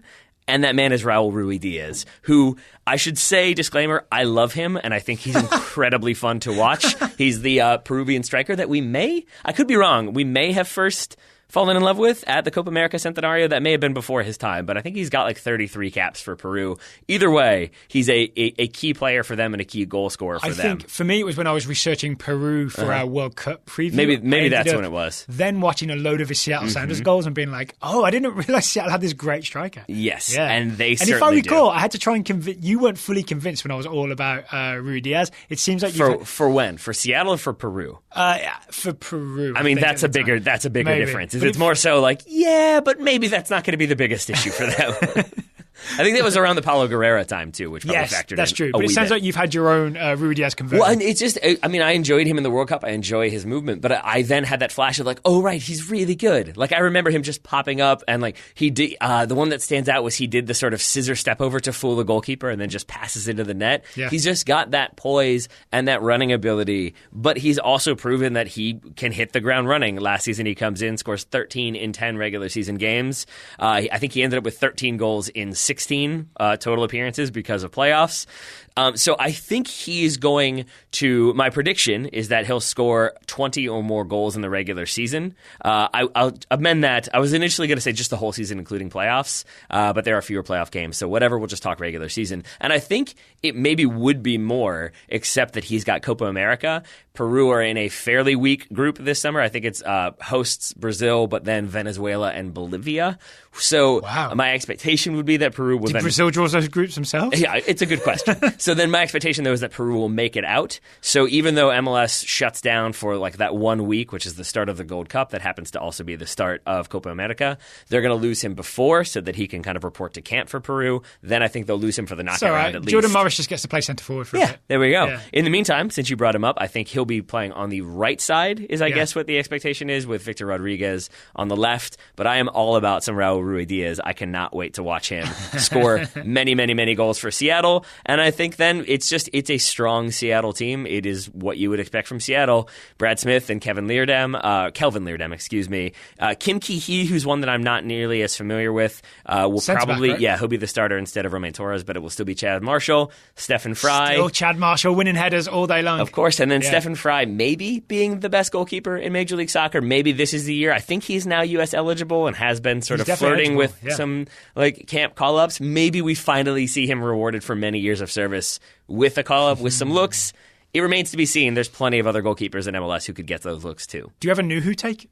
I don't. So Sam Stejskal, I just know, is big on Seattle's left back. Of course. Nuhu. Mm-hmm. So worth keeping an eye on. Yeah, I mean, and that also speaks to the depth of Seattle. They haven't really retooled in terms of a defensive midfielder. They also still have one more designated player spot open that they can utilize if they so choose.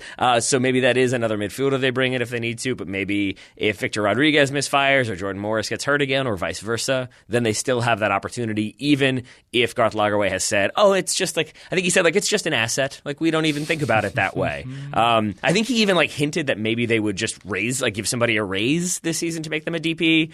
I think in the end they can strengthen. But yeah, with a player like Nuhu sitting on the bench, maybe occasionally starting, it just shows you they've got lots of talent there in Seattle. Anything else on Seattle? No, I just think it's going to be a strong season.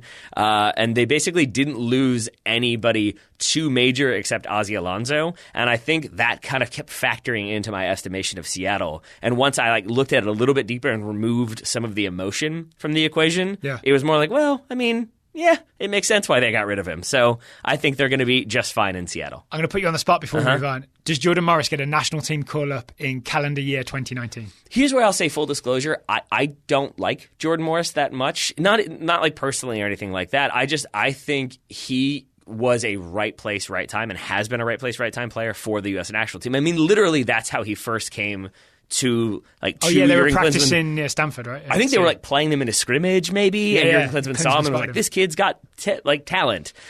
But it's just been, we've talked many times about his one-footedness. Yeah, I want to see him evolve a little bit more. And he returned to training at the end of last season. So it's not like he's just coming back and hasn't had preseason. He had training last season. I'm sure he stayed fit and worked very hard. Then he's had the full preseason. So maybe we see a different Jordan Morris. And if we do, then I think he's going to get lots of call-ups. I think he probably will anyway. But me personally, I won't be as excited to see that if he doesn't add some things to his game, or I don't see those sort of moments that make me think yes, he is a very special player. I have kind of come around to I think it was Tenorio school of thinking of players need to earn that spot on the national team. It should be a bigger deal. And if it's just giving Jordan Morris a cap because he fought back from injury and he's with Seattle and Seattle are very good and he can score some goals and he's really fast and physical, then it doesn't feel as exciting to me even if that cap happens. My guess will be that you'll still see a very right-footed Jordan Morris and he'll probably start the season strong, scoring a bunch of goals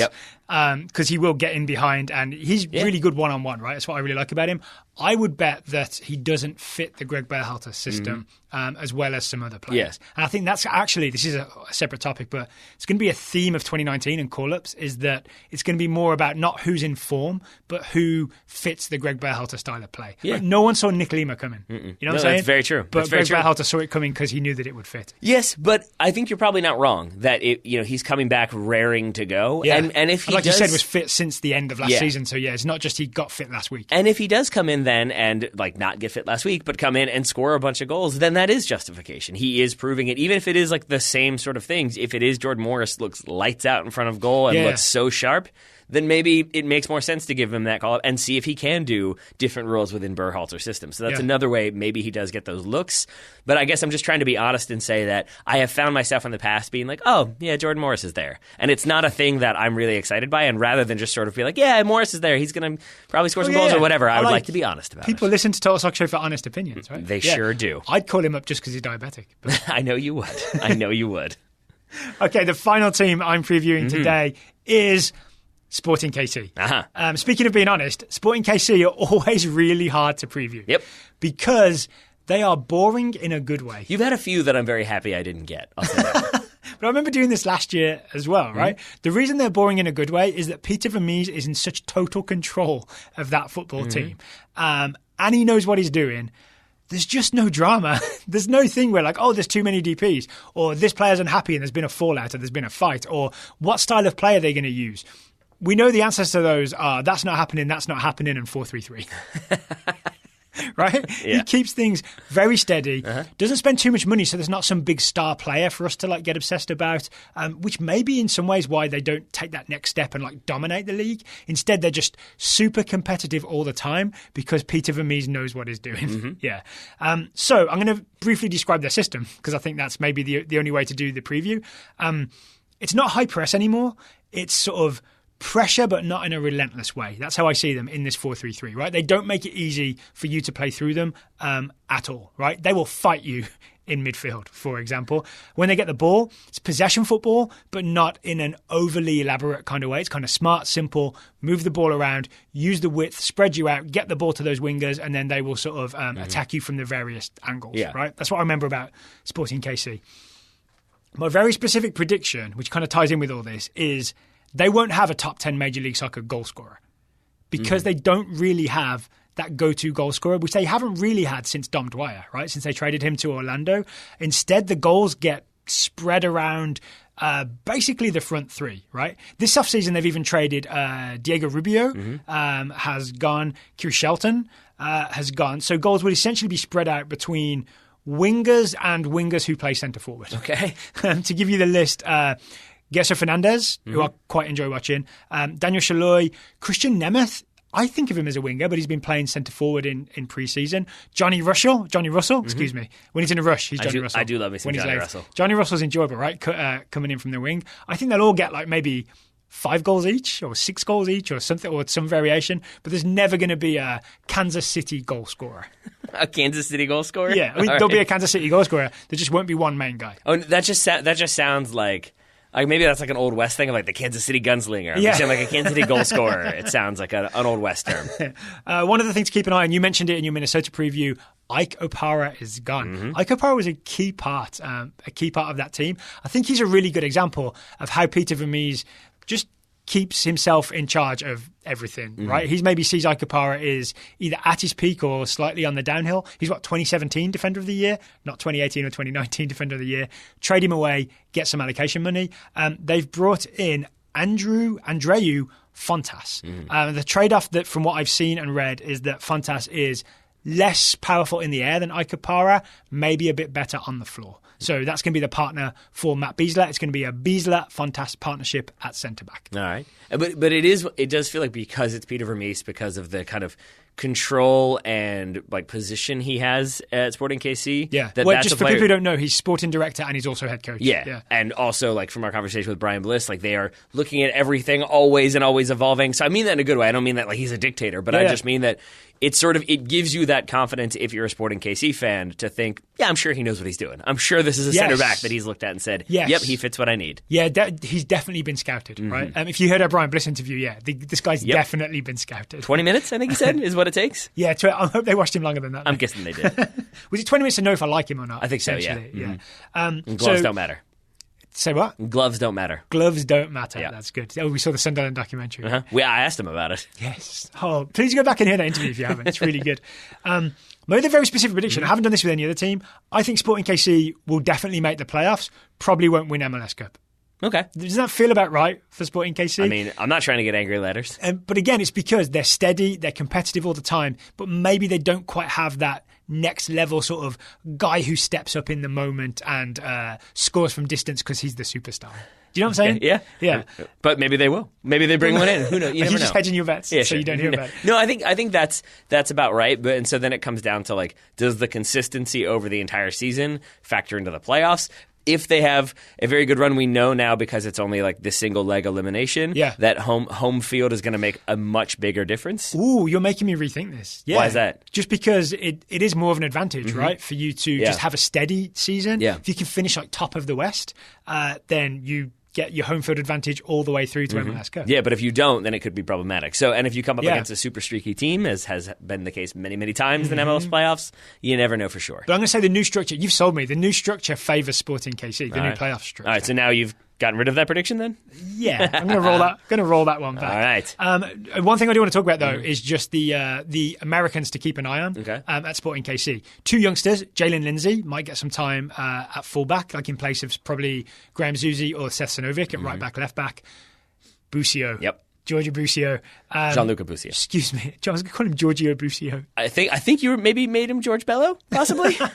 Gianluca Busio will get time. See, you do Americanize. There it is. I wasn't wrong. You did it with who was it, like Emmanuel and Eric? Yes. And now you've done it with Gianluca to George. See?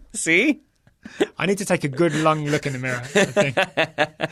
Gianluca Busio probably will get time, I'm going to guess, somewhere in central midfield in place of Espinoza, Gutierrez or Sanchez. Those are the three guys that would tend to start in central midfield. Busio will get a go, maybe as part of the front three. Another not-so-young American, but a guy who has been in the national team in the past, Kellen Rowe. Kellen Rowe was wondering if you were going to mention him. From New England to Sporting KC. Yeah. Well, the thing is, he doesn't seem to be part of anyone's starting 11 for Sporting KC to start this season, but he's such a clever little player who... Remember the thing we always liked about him was that he hit first-time passes, but that like opened up space and made things happen. I think he'll be a really good fit for Sporting KC wherever he ends up playing. He could play wide. He could also play in the middle. So look for Busio and Rowe to maybe break up the Sporting KC we've got used to over the years. All right. I will look for that. That was your final preview. Anything else to add for Sporting KC? No, I'm just going to sit back and listen to the last preview of the entire thing now. Let's do it because it's going to be kind of confusing. It's the Vancouver Whitecaps. And I don't mean that in a bad way necessarily. Is that their tagline for 2019? It's buy season tickets. It's going to be kind of confusing. I mean, that's probably not what they're really trying to sell, but it may be accurate. We shall see. And I say that because they have more turnover than any other team in the league, including at manager. They brought in Mark DeSantos, who was formerly Bob Bradley's assistant, but he has experience winning titles in the USL and NASL. So, I mean, I think he's got like that pedigree, and it's a player. So this year he gets the set. He does, exactly. That's the goal.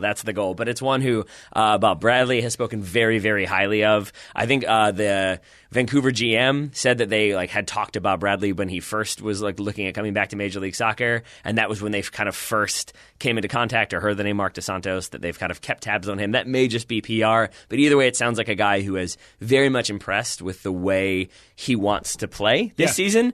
I can't really say much more than that because it sounds like it's going to be not about it, in terms of the way he wants to play is what I mean, because it sounds like it's going to be very much evolving based on the amount of talent they have. Again, as I said, there's been lots of changeover. What I think will probably be the most likely is that you're going to see them in some form of a 4-3-3. They don't really have a natural playmaker. Maybe it's Wong In-beom, who is the Korean international. Maybe he plays as that number 10, but he might just be another hybrid number 8. And I think it's going to be much more of a kind of 4-3-3. Look for some counters. Look for those kind of quick opportunities to make things happen. Okay. With all of that said, I kind of want to talk. I could do my predictions, but I maybe want to focus more on some of the players they've brought in, because I think that kind of gives a better idea of Vancouver's issues in the past and then how they're trying to rectify them. Let's start at center back. They've brought in Eric Godoy, who's a 25-year-old Argentine center back. His first pro game was when he was 19. He's made 150 or more appearances in the Primera Division in Argentina. I believe it's pronounced Primera División. There we go. So he's very experienced and feels like a very strong player to be bringing into this squad. They also brought in Yassir Khmiri. He's 21-year-old Tunisian center back, the first Tunisian to play in Major League Soccer. Oh, wow. But center back was a major issue for them. I think Khmiri is injured currently, but I would expect those two to eventually be the starting center backs for Vancouver, so they've strengthened there. But then they've strengthened by bringing in a player like John Erice. I'm going to say it how it is, but it's John Erice, 32-year-old Spanish defensive midfielder. He's consistently played in the Segunda Division for good teams in the Segunda Division. I forget who he came from, but they are second in La Liga 2 or the Segunda Division, whatever, right now. So that gives you an idea. But it doesn't really tell you what he can do. And the thing, I watched a preview where they just kept showing clips of him playing these first time, I think I call them moon balls. They're lobbed balls over the top that just kind of float and float and float and then drop down at the perfect moment to be tapped in one time by an onrushing forward. Are they chipped or hit on the bounce? Yeah, they're chipped, I guess. But it's usually the ball. It's usually the ball will be laid back to him, and he can just spot that 40-yard ball, and it's a one-touch ball with the ball rolling towards him, which is maybe why he's able to get the kind of lift but velocity behind it. But he can just kind of spread those balls in a very targeted way, and that to me will fit very well with Jordi Reyna, who's going to be on the left, with Las Bangura on the right, and then with Freddie Montero. I forgot this was the story, right? Freddie Montero's back. He is back, and he will be their starting striker. There will be other players maybe deputizing here and there. Why is he back? Because Vancouver wanted him and he loves MLS. I don't know, but he's here, and he's going to be combining quite a bit with Jordi Reyna, who is one of Vancouver's more established players, one of the players who's still there, is I guess a better way to put it. And I think those two are going to have a strong season. I think Vancouver will have a better season. I don't know if that means playoffs, but I think it will be better. And I think if it is, it means Freddie Montero and Jordi Reyna are looking good. And my prediction is that at some point this season, there will be an article written, or the main idea will be that they are the new Almiron Martinez.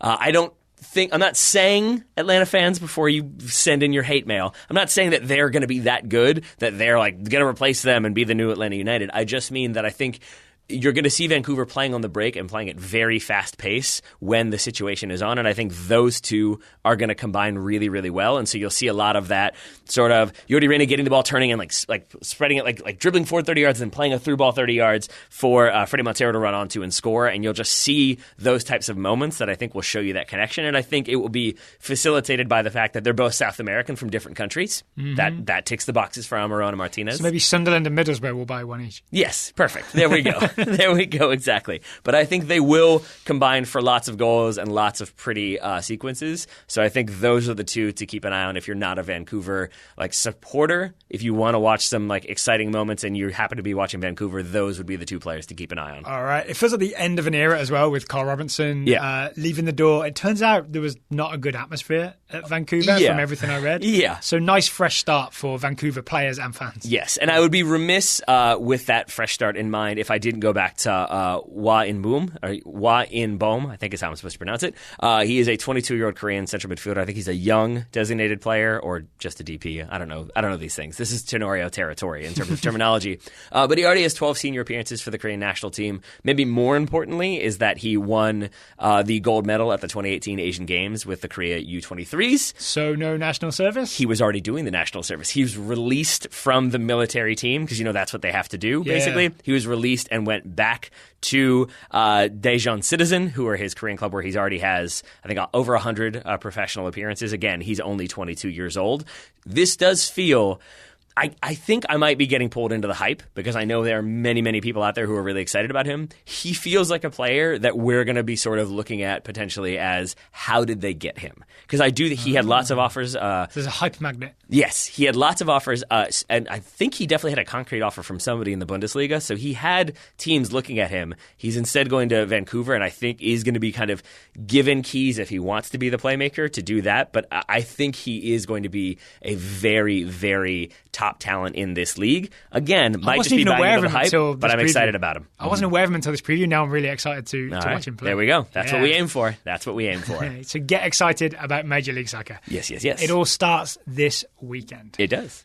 Taylor, okay, so it's an hour and 40-something minutes. Do we do scouting or do we not do scouting? I think, unfortunately, we probably have to put it on the back burner because we have another show that we've got to go try to record. Oh, yes. We're going to record the Top Draw Soccer show with our top 10 under-21 Major League Soccer players to watch. Or thereabouts. In 2019. Yes. Yes. So scouting will be coming on a future show. All right. Until then, since it's been a long show, I will say, Taylor Rockwell, thank you for taking the time to talk to me today. Right back at you, buddy. Listeners, thank you for listening, and we'll talk to you again very soon.